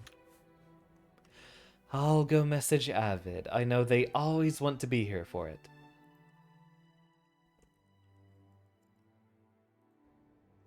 And for those of you who happen to be here for the first time, this happens a minimum of once every stream, where I begin to drop myself to a whisper so that y'all can hear the lad.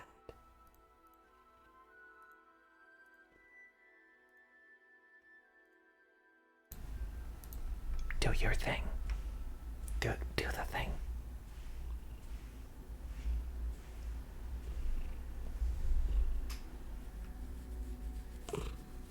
There we go. Good night, Clee. And thank you for visiting. ASMR, but not necessarily from my end. Enjoy this Grimble.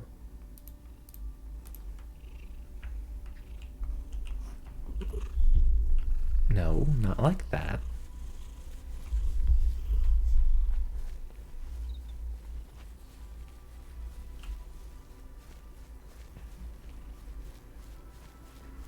Oh, he seems to already want to relax.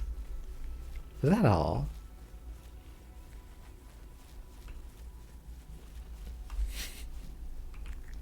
One thing I appreciate is that at least while we're wandering around and just doing some cruising, I can leave the normal mouse aiming hand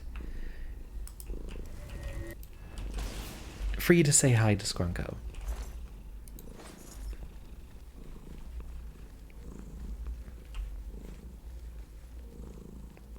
Hopefully that's still audible for you.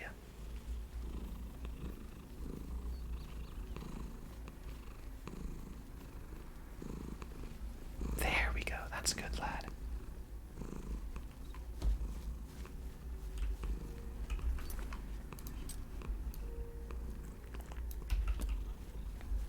Pretty simple path for us to travel. Looks like it's going to be relatively peaceful on our cruise up to New Sheoth.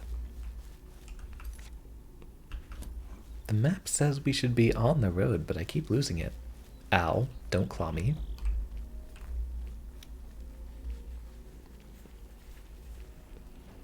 If you already calmed down...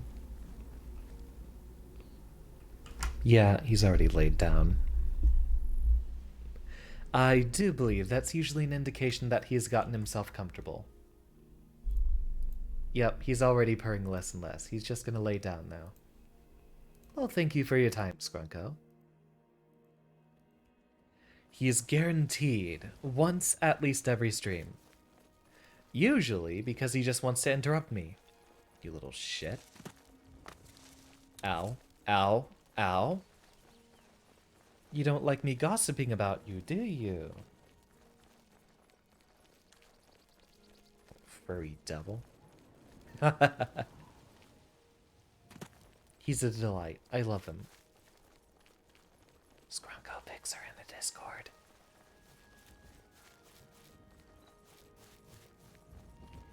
We do post very fluffy cat pictures there.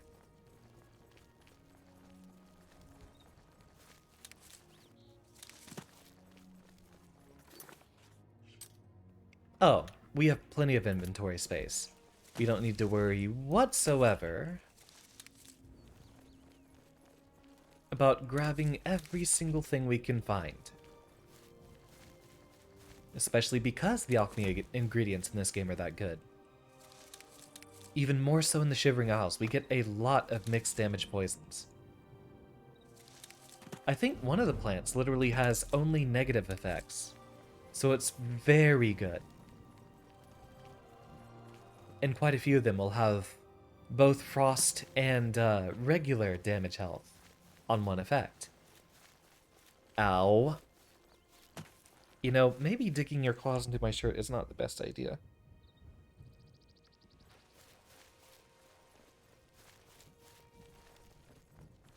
I know you want attention, but the chat is supposed to torture me, not you.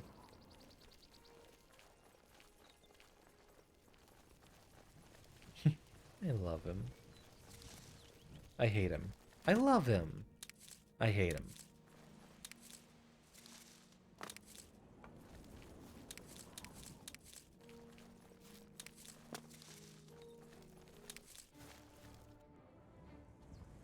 Oh. Yeah, look at how pathetically slow the arrows are in this game. If he's got any more to fire, at least. Yeah, you can see that thing flying towards you. It's no wonder there wasn't any viability to ranged builds in this game. And specifically why I used lightning bolts so often You can actually hit someone from a distance with them. Once a projectile becomes slow enough, it's basically impossible to lead. Granted, the AI isn't going to react to you firing a projectile.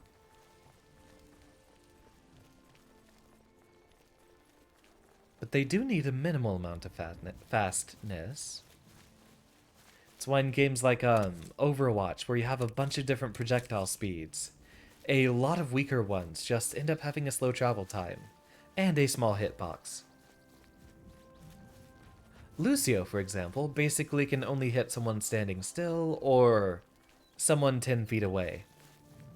Or maybe that's just me. I'm not good at first-person shooters. I forget, can we harvest these? No, those are mature trees, we cannot harvest them. There's a campsite ahead. Frenzied Camp. Oh, he's got an axe. He looks nice.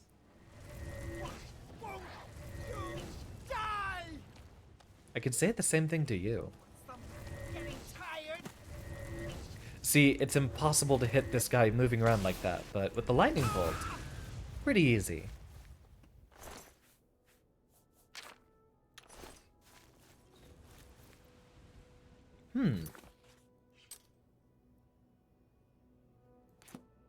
Down there looks rather dementia-esque.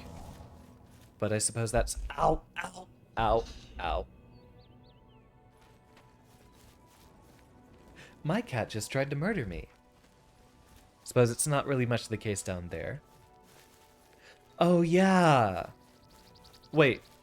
No, this gets even worse.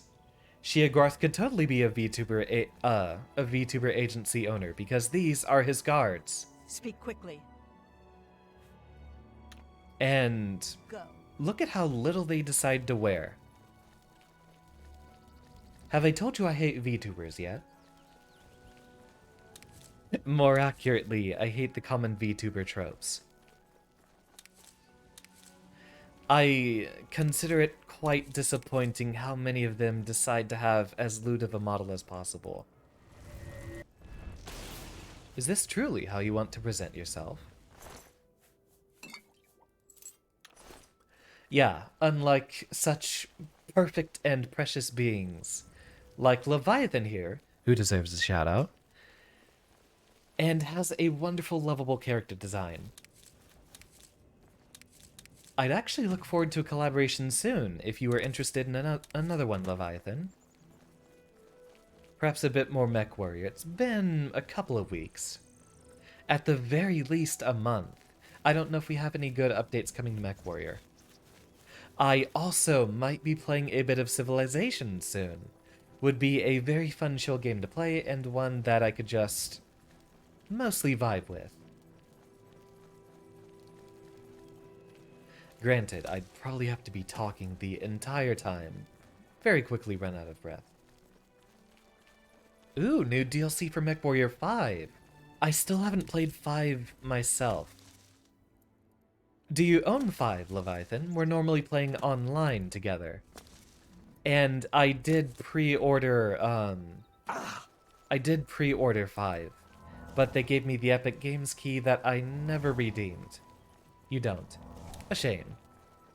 Well, if that ever happens sometime, I would love to give that a play alongside you. I play MechWarrior Online about once every 3 months or so. I'll pick it up for a week and then drop it again. I don't play it too regularly. Though I do genuinely still love the game. It gets very repetitive, though. Not up to the potential that BattleTech deserves. Granted, BattleTech is by no means a franchise that can carry studio. It's often barely holding on.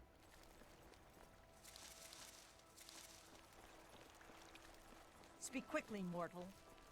Rise of Wrestlehog. Wrestlehag? Wrestlehog. I never knew how to pronounce them. Gets you to help to our being that house into existence or something. Yeah, they didn't last very long in the face of the clans. How curious, Tyrimore. Didn't expect you to be both I didn't expect you to be someone knowledgeable on both Soul Calibur and Mech Warrior. Or Battletech, more accurately. We also haven't gotten a chance to say hi to the Dark Seducers yet. These are who we can Mad expect God's from the blessings. other half,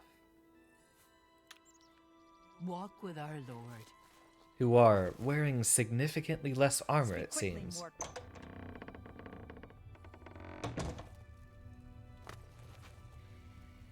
And now for the most important moment. I know a lot of y'all would have been waiting for this.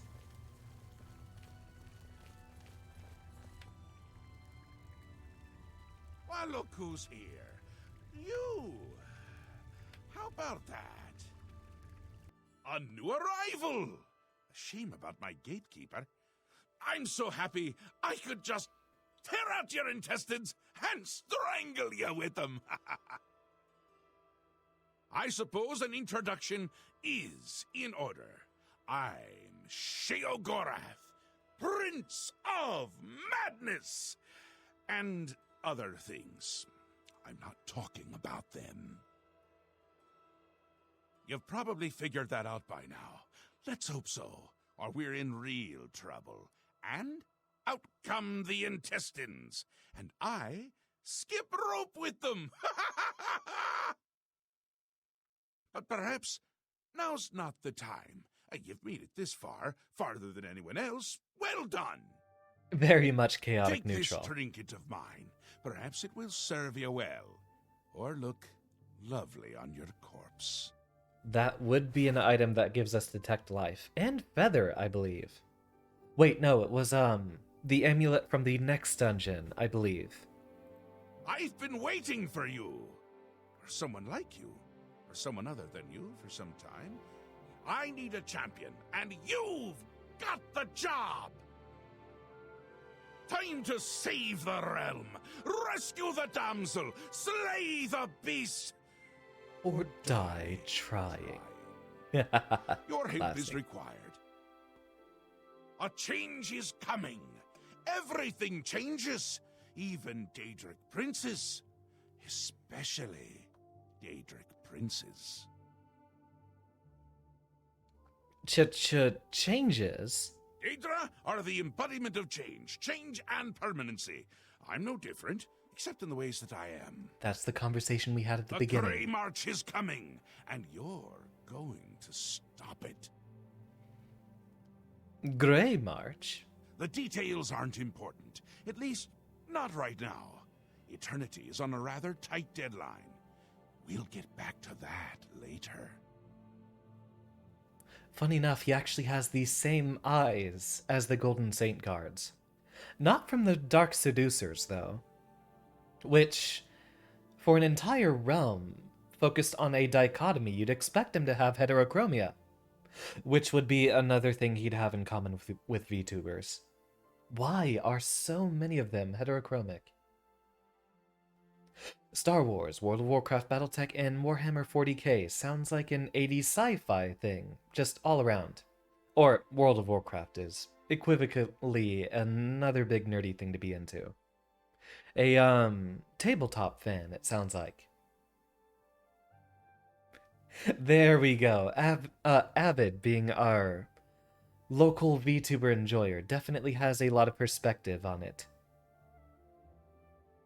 One of my challenges in terms of character design was to go for a understated and rather minimal aesthetic. We haven't been to this screen lately, have we?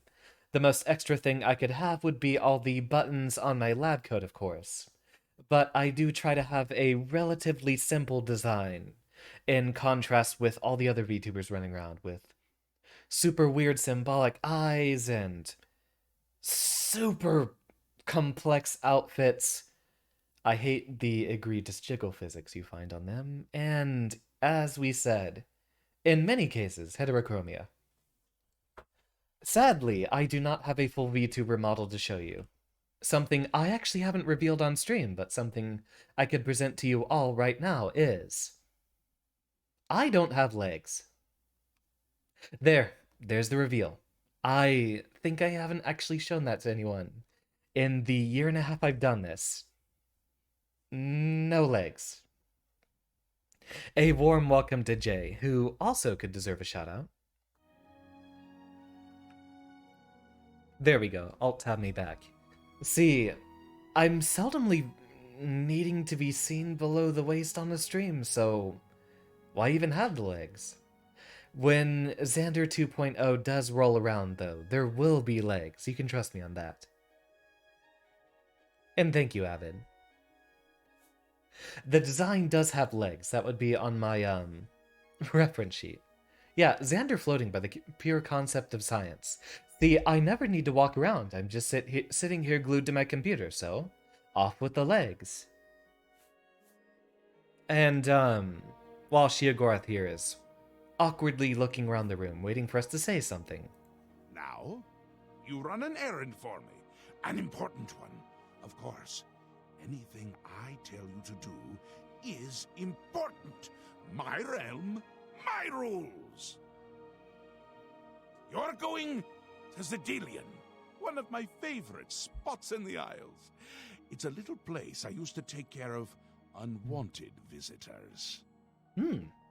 And some are more unwanted than others. That was the knuckles. My fingers are doing fine. Why Zedilian? The gatekeeper takes care of most of the unwanted, but he's dead. We'll have to remedy that soon as well. Anyway, there are those that have other ways into my realm, and they're on the move. We don't want them here. Trust me. You sure? So, you're going to get Zedilian up and running. Here's a little book to tell you how. And the Attenuator of Judgment. You'll need that too. Of course, you can always get more details from Haskell. He's a detail-oriented type of person. A big help. And a snappy dresser. Kind of. Now, get going, before I change my mind. Or my mind changes me. Sheogorath himself, though, that is the drip. Wouldn't be a bad idea on a VTuber model. Why am I so far off to the side here? Let me move myself back here, and we can afford a bit of a zoom in. There we go. See my beautiful, beautiful, gorgeous visage. And because I love Sheogorath so much, we will have to listen to Wes Johnson go off for a much longer time. Tell me about this grey march you keep talking about. Really? No need to trouble yourself with the details of that now. It would just cloud your little mind. Oh. What is important is getting to Zedilian. Quickly! Before I get bored. Oh, you wouldn't like me when I'm bored. I still want to have a conversation. What about your home? Your city? New Sheath. My home away from places that aren't my home. The current location is much better than some of the prior ones, don't you think? And yourself? Yes? Speaking to me? Well, I'm he. He's me. And others as well. Or they were, weren't they? Iconic. I'll never forget talking to him the first time. The Isles! The Isles! A wonderful place! Except when it's horrible. Then it's horribly wonderful! Good for a visit. Or for an eternity. Surprised you haven't seen a character taking inspiration from Sheogorath. I suppose that is something to mark from the future. There are a few places I could get my foot dug in that would be appropriate, being roughly an Elder Scrolls lore channel or just Elder Scrolls themed, but I don't play these games nearly enough. Wes Johnson is a wonderful voice actor. He also voices the Imperials in this game, so the same guy being Sheogorath is also responsible for "Stop right there, criminal scum!" A little busy here. I'm trying to decide what to have for dinner. Oh, how I love eating. One of my favorite things to do. Talk to Haskell if you need more information. He's got more brains than a brain pie. Oh, brain pie. Perfect! Care to donate? I mean, I quite like having mine. You can go now. Run along, scoot. Yeah, Wes Johnson. He's the voice of the Imperials. He has been memed a lot. I feel like in this DLC, he had the proper codification as someone who was rightfully mad and an actual powerful god in his own right.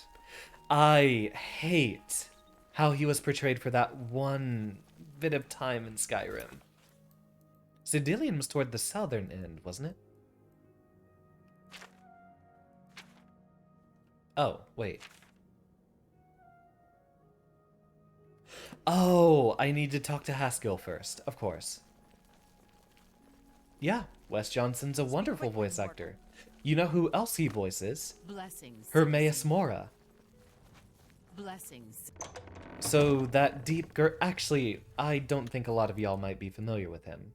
Or at least Avid, I know, is not always an enjoyer of Elder Scrolls. Yeah, he voices a lot of people.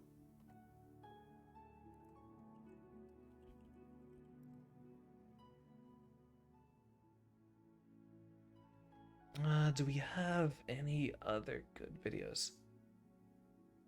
I mean, this would be the exact thing I just mentioned. Of course, you and I have a date with destiny, but so it is with assassins. Why are you so quiet?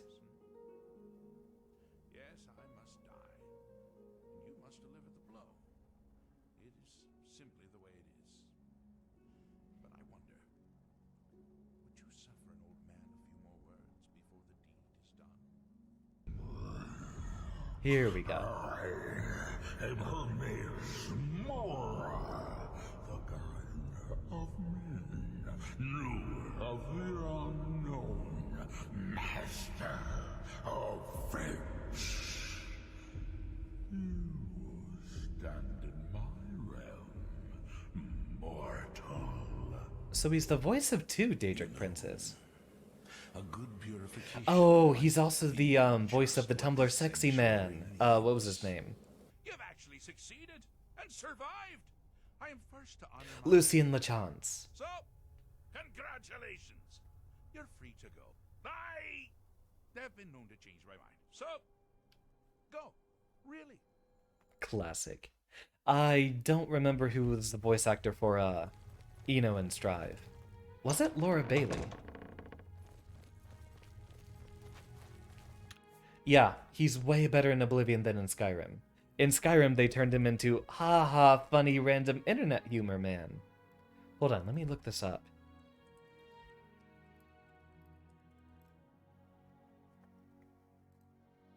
No, it's Amber Lee Connors who does the voice of Eno. In Guilty Gear, at least. And Kikuko Inouye in Japanese. Ah. Always a pleasure. The Mad God has given you a task. Surely someone of your copious talent should be able to handle it? I can never tell if he's just being sarcastic or genuine but emotionless. Tell me about Xander Place. Yes, quite an amazing place, really. Wonderful for relieving one's tension as you watch those troublesome adventurers suffer. No offense. I'd say your next move is to head to Zedilian and get it reactivated. Reactivated? Yes? Ah, silly me. The book has no pictures. Can't really expect you to read that now, can I?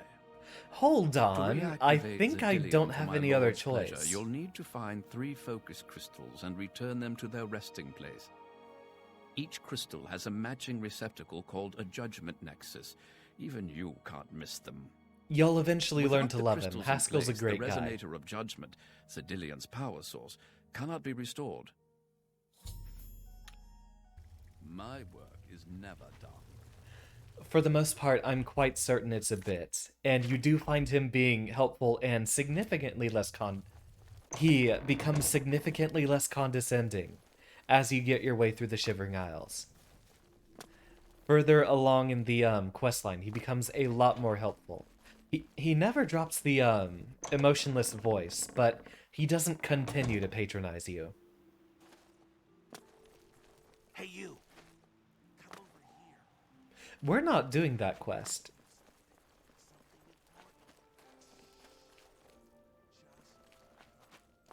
Blessings of the Mad God.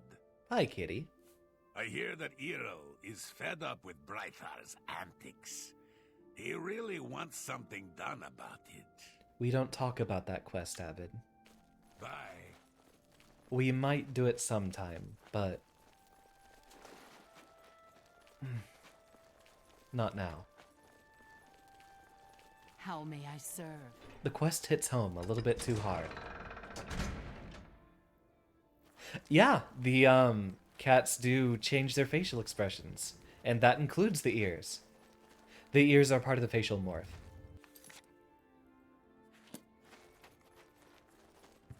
To actually not leave you hanging, the quest right there of that guy standing right next to the ledge is a quest about depression and the darker sides of it.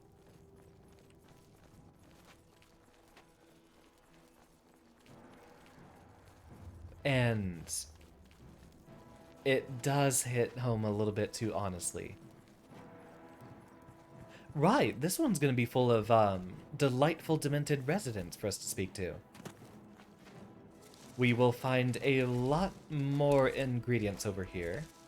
I think those root pods were very good for something. I don't personally have any hang-ups with the quest, but it's not something I'd show to friends.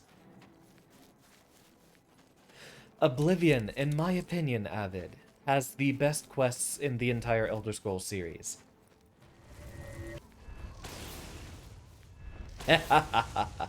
Think you could pull up a fast one on me, did ya? Overall, yeah, the entire quest line, or all the quests in this game, done very, very well. Someone's still trying to attack me. Someone. Somewhere.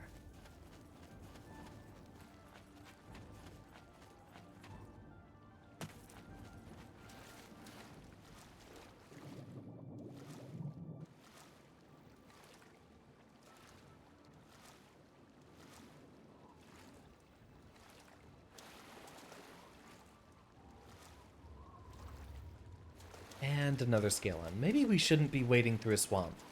How very uncrusaderly of me. Zapping there. Oh, someone's here. Ah, how gnarly.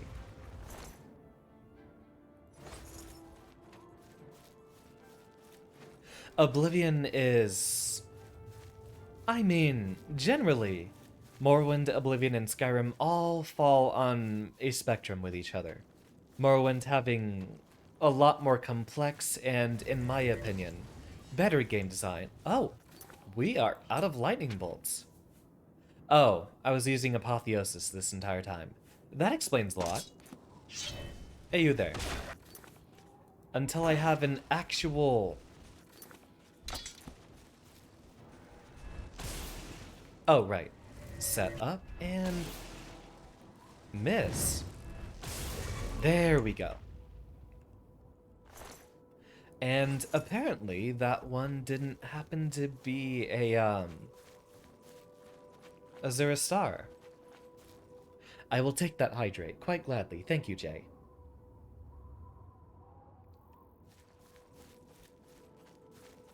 Oblivion still has a lot of Morrowind DNA, and there are definitely ways to get a lot easier to run. I'd say it's the one most prone to, random crashes, though. Probably. Posture check. I've actually been sitting pretty well this evening. So perhaps that one wasn't quite so necessary. But I thank you, regardless. Ah, you know what? We could afford to use this anyway.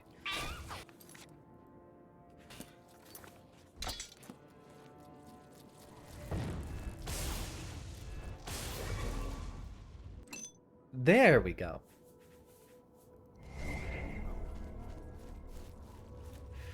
One thing I like about Oblivion is you do end up fighting a lot of just actual high-level creatures everywhere. It's very easy to keep an enchanted item topped off. Oh wait, I think you guys are immune to elemental damage. Or let's test that. Let's test that hypothesis with an apotheosis. Never mind. And the fact that you can keep a soul gem bound on your hotbar. Very easy to keep your enchanted items topped off. See, the reason I wanted Soul Trap is so that we could have it on our setup spell, rather than have to swap to Umbra. But we'll be getting that later.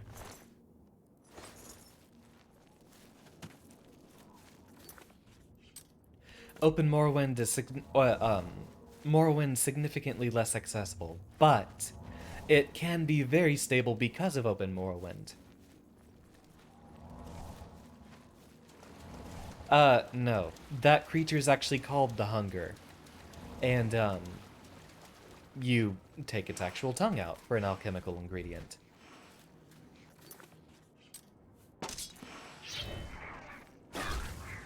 Kindly offer me your soul, good sir. Oh, wrong spell.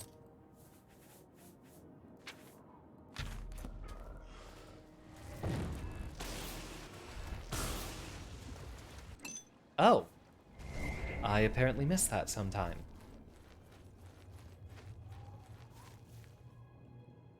Ah, we didn't take the usual path we have to do to get here.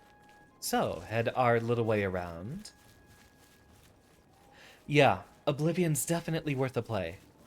I've had a lot of fun with it in my time.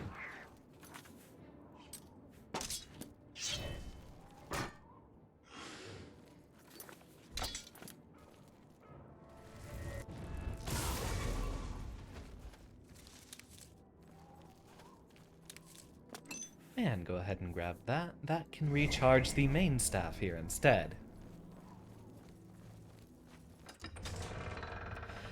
Ah, Zurstar. I've entered Zedillion. I should now begin locating the focus crystals that link the Resonator of Judgment with the rest of the dungeon. Press our little button here. And this...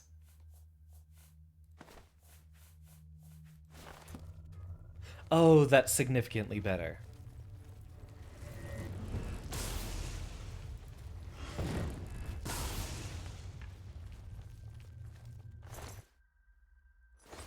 I can't remember what it was with these staves. If they just have a, very high capacity, or if they're just a lot more efficient.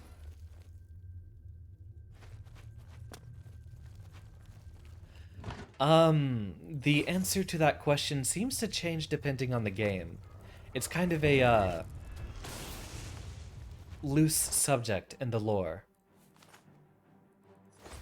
For what I know, it basically, expends a portion of the energy and sends them to Aetherius to reincarnate.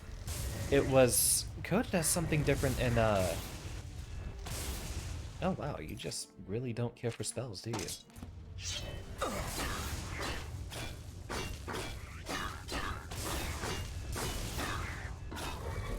I'm impressed. Huh. That one won't run out of charge for a long time. Oh, but I don't get to use it. I've discovered the first of the 3 focus crystals. It was affixed to the top of a Grumite shaman's crystal staff. I think they are using the crystals as a power source for their weapons.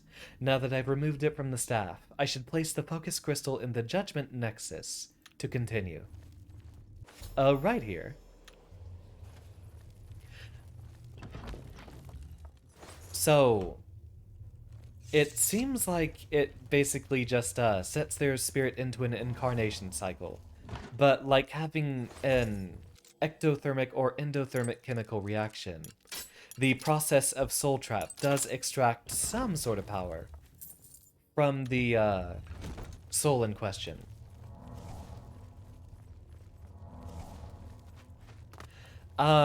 I don't think it's quantifiably taken permanently from the soul. I don't know the exact answer because it keeps changing depending on every game. There, we can go back to using this little doohickey now.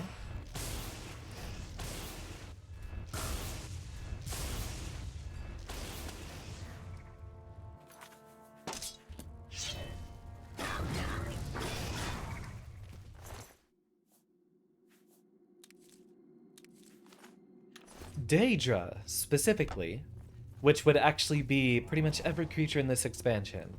They are all creations of Daedra or interpretations of Daedra, and therefore they will have Daedric behavior as well. All of the creatures you see in this expansion specifically, it is canonical that... Oh. That was a bad idea. Daedra specifically are impossible to create or destroy. So when they get soul trapped, they are sent back to Oblivion. It might be possible to do the same with Daedric creatures, but I don't know entirely for sure.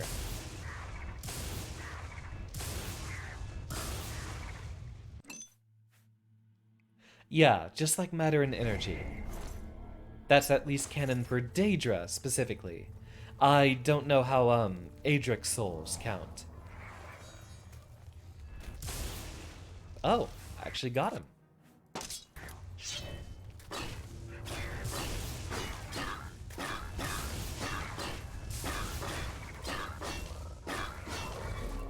That guy was durable. He's got a little crab on his chest. Which is funny, because that doesn't look like a regular mud crab you'd expect to find. Alright, let's get ourselves back to some standard sorcery, shall we?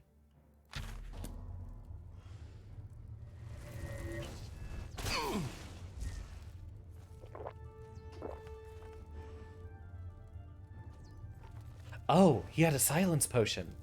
Or poison. So, no spellcasting for me.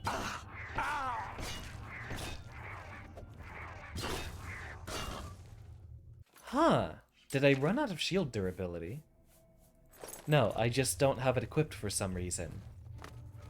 Guess I just never put it back on.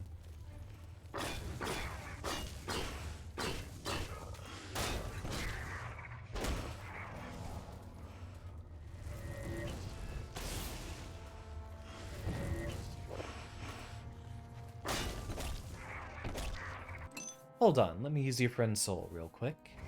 Recharge that.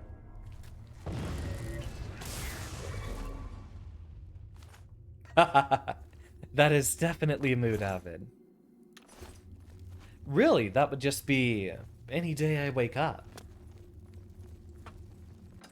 Oh, there's the poor posture. That was what was needing a check.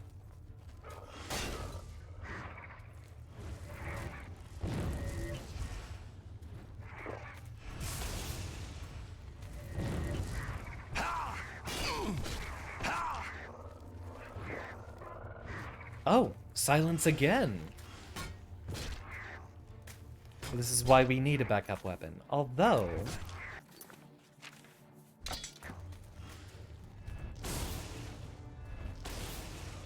yeah, we can still use a, staff alongside that.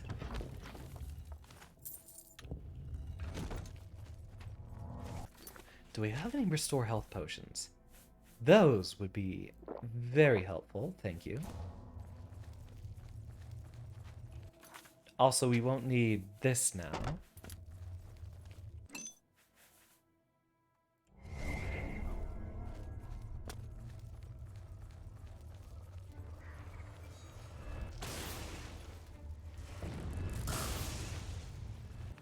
The mages have very, very high spell absorption, so we have to use Umbra here.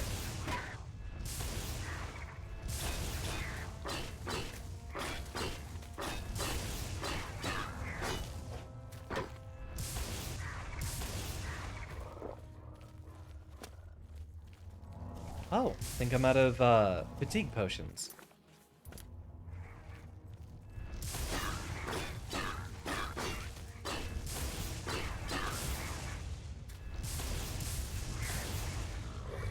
Thank you. Finally. Oh, and a shield matrix. Very useful, although we do not use the heavy armor that, madness items correspond to.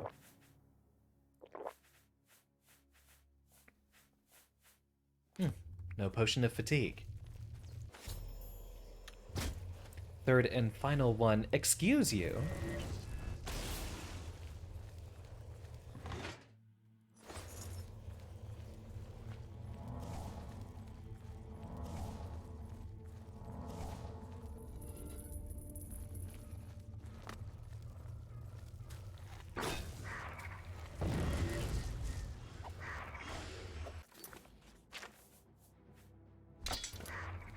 And back to the old grind.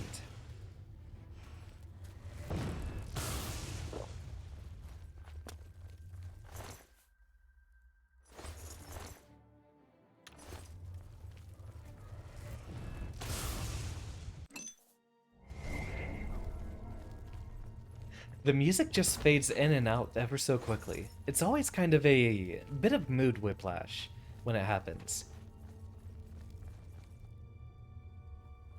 Nothing to do there yet.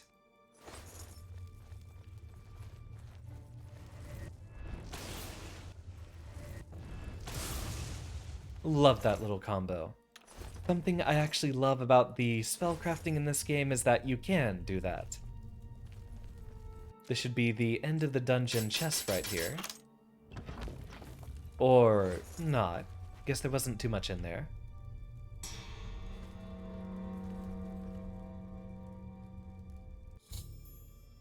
Resonator of Judgment has been attuned. I should now make my way back to New Sheoth and report my success to Sheagora. Lovely. Perfect. Step on her little teleportation pad, giving me an uncomfortable smile. Finally, Lord Sheagorath has sent someone to assist me. But where are my manners? Must get into my professional tone. Oh, he's a VTuber. Welcome to Zadillion. I'm the dungeon caretaker, Caliban Nerendil. I like his robes, too. Love the color red. A wonder of engineering, is it not? Zadillion is the ultimate test of mettle for the foolhardy adventurer that dares trespass into the Shivering Isles. What they don't know is that they're being drawn to their doom, courtesy of the Resonator of Judgment. Tell me more about it. Ever since that wretched gatekeeper was made, Zadillion became redundant. It fell into disrepair and was eventually all but forgotten. After only a few years passed, the Grummites began moving in. Ghastly things. Quite ghastly. They mistook the focus crystals for some sort of religious symbols and removed them from their rightful places. This rendered the Resonator inert and Zadillion completely useless. Luckily, you came along and placed Zadillion back into operation. That dude could poke an eye out with his nose. How do I get out of here? Yes, I tend to ramble. You'll have to forgive me. If you have the attenuator, then Sheagorath must have sent you. Zadillion would normally have sent you back to the entrance when you stepped on the pad in the Resonator chamber. Since you're up here, I can only surmise that adventurers are already entering the dungeon as we speak. Oh ho ho. So, what do I need to do here? The only thing we can do is let the adventurers complete a cycle through here. I'll be glad to help. I assume Sheagorath gave you the Manual of Zadillion. You can consult it for more information, or I can provide instructions. Do I look like someone who reads the manual? So good to be back in business. Because I am.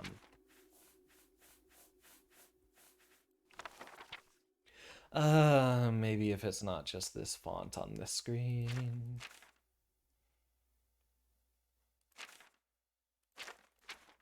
We do have descriptions of the items ahead, but I think leaving them as a spoiler for anyone unfamiliar would be a far more delightful result.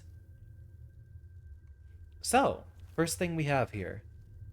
We have ourselves a little gnarl and some approaching adventurers. Do what I say, and we might just get out of here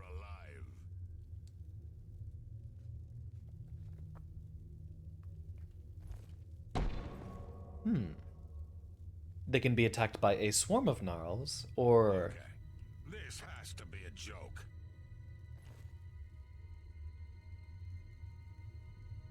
Oh, this can't be right. I got a bad feeling about this place. why not? What in Oblivion is that thing? This is one of the horrid guardians of which the stories spoke? What a joke. Let's be rid of this thing and continue on our way. Wait just a moment. What's that sound? Prepare yourselves for battle. Just like level 6 in Halo CE, all over again. I'll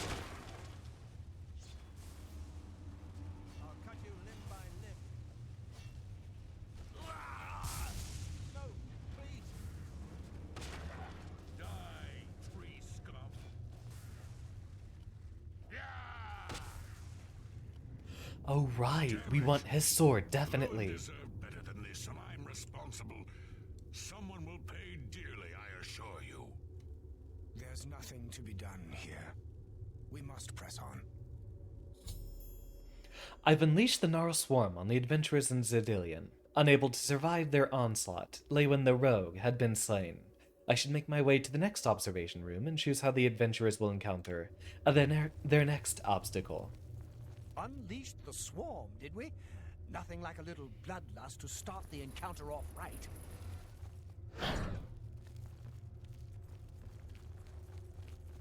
On to the next room. What wonderful loot! I told you, treasure. Let's have at it, Syndilius. Syndilius? Wouldn't that be an Imperial name? This one, I love a lot more. See, we can either rig it just up with a fire trap, or... Blast! The cage is locked. Gromok, be careful. This looks too good to be true. If only Lewin were here, he could get us through this in no time. We'll have to fend for ourselves. Do you think you can pry the door open? Forget it. This is obviously a trick. Let's get out of here. To be so close, and yet so far. If only we had the key. Wait, do you hear something?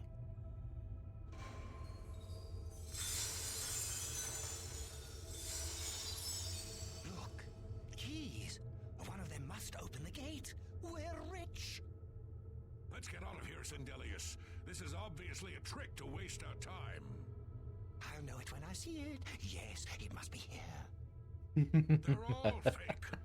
Just come with me now. Iconic. Find it. Yes, I must find the key. Rich beyond all my dreams.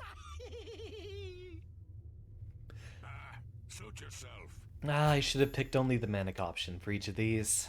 It's so much more fun watching them go mad. Too bad none of those keys fit the lock.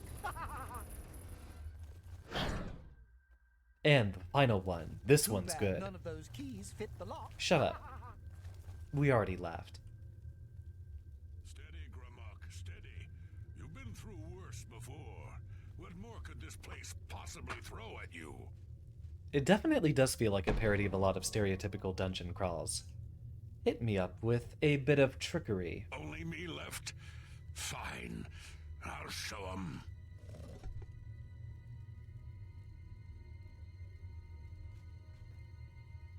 What? How in Oblivion can I be dead? This is impossible. Nothing killed me. I didn't even get a chance to fight.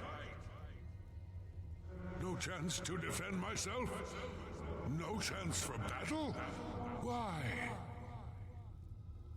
Who? Impossible. This is impossible. Gromok has never lost a fight. Never.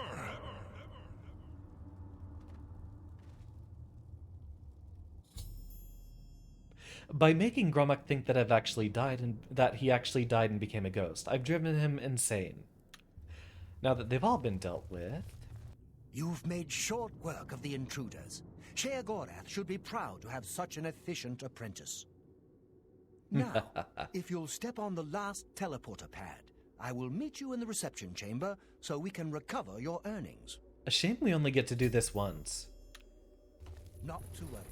We'll have your spoils to you in no time at all. Very fun quest, and with a lot of good stuff.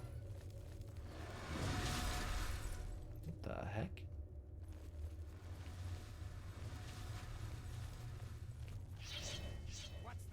This is new.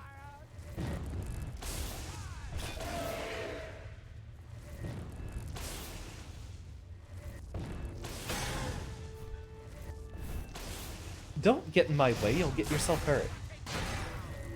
Show me.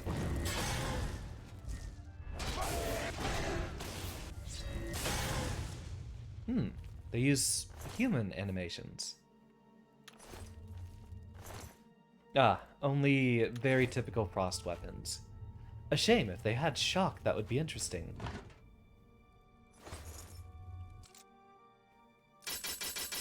Smash the auto attempt, we've got an unbreakable lockpick. What was that? As is the tradition, you are to be awarded a focus crystal as a token of your fine work. I'll have it sent to the palace and placed in the main hall if you wish to take a look at it. Cute little trophy for us. What about my earnings, the actual things I get to keep? Oh yes, of course. It seems a most unusual weapon was recovered from the orc warrior, Gromok.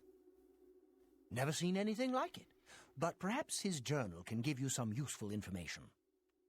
Beyond that, take whatever else you need from the recovery chest. You've earned it. You're free to go at any time, of course, just up that hallway. Good luck to you. Here is your reward. Jeez! Perfect. That was quite a battle. Oh, we get the quest update after we talk to him. What were those things? You've not heard the legends? How could that be? Those beings, as you call them, aren't beings at all. They are the soulless abominations known as the Knights of Order.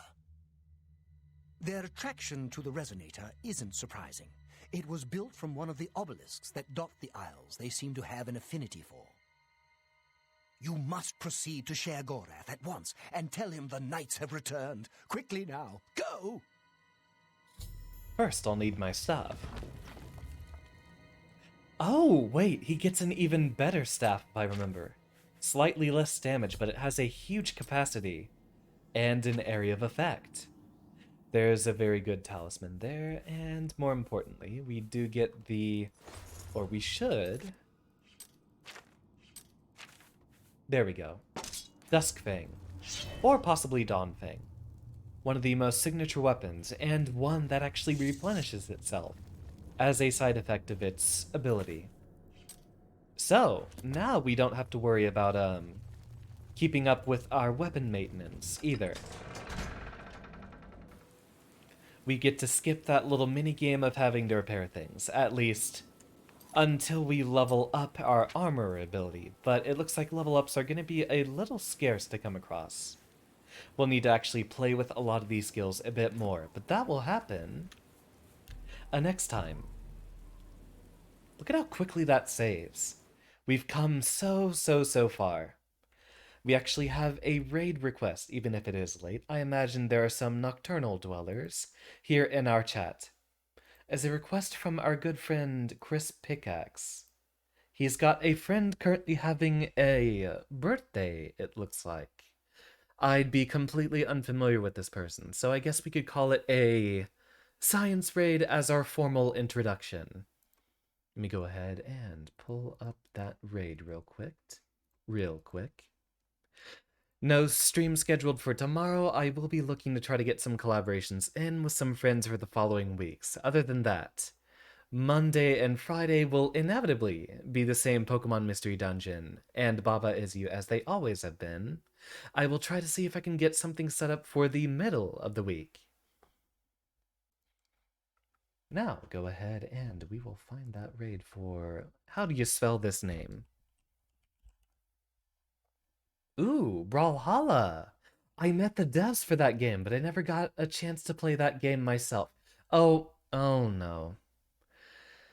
I can recognize Hail on that screen. What do we call this one then? Change it to a Scrimblow raid instead. Thank you everyone for your attendance. I'll be glad to see you again on Monday, as class is now dismissed. And thank you.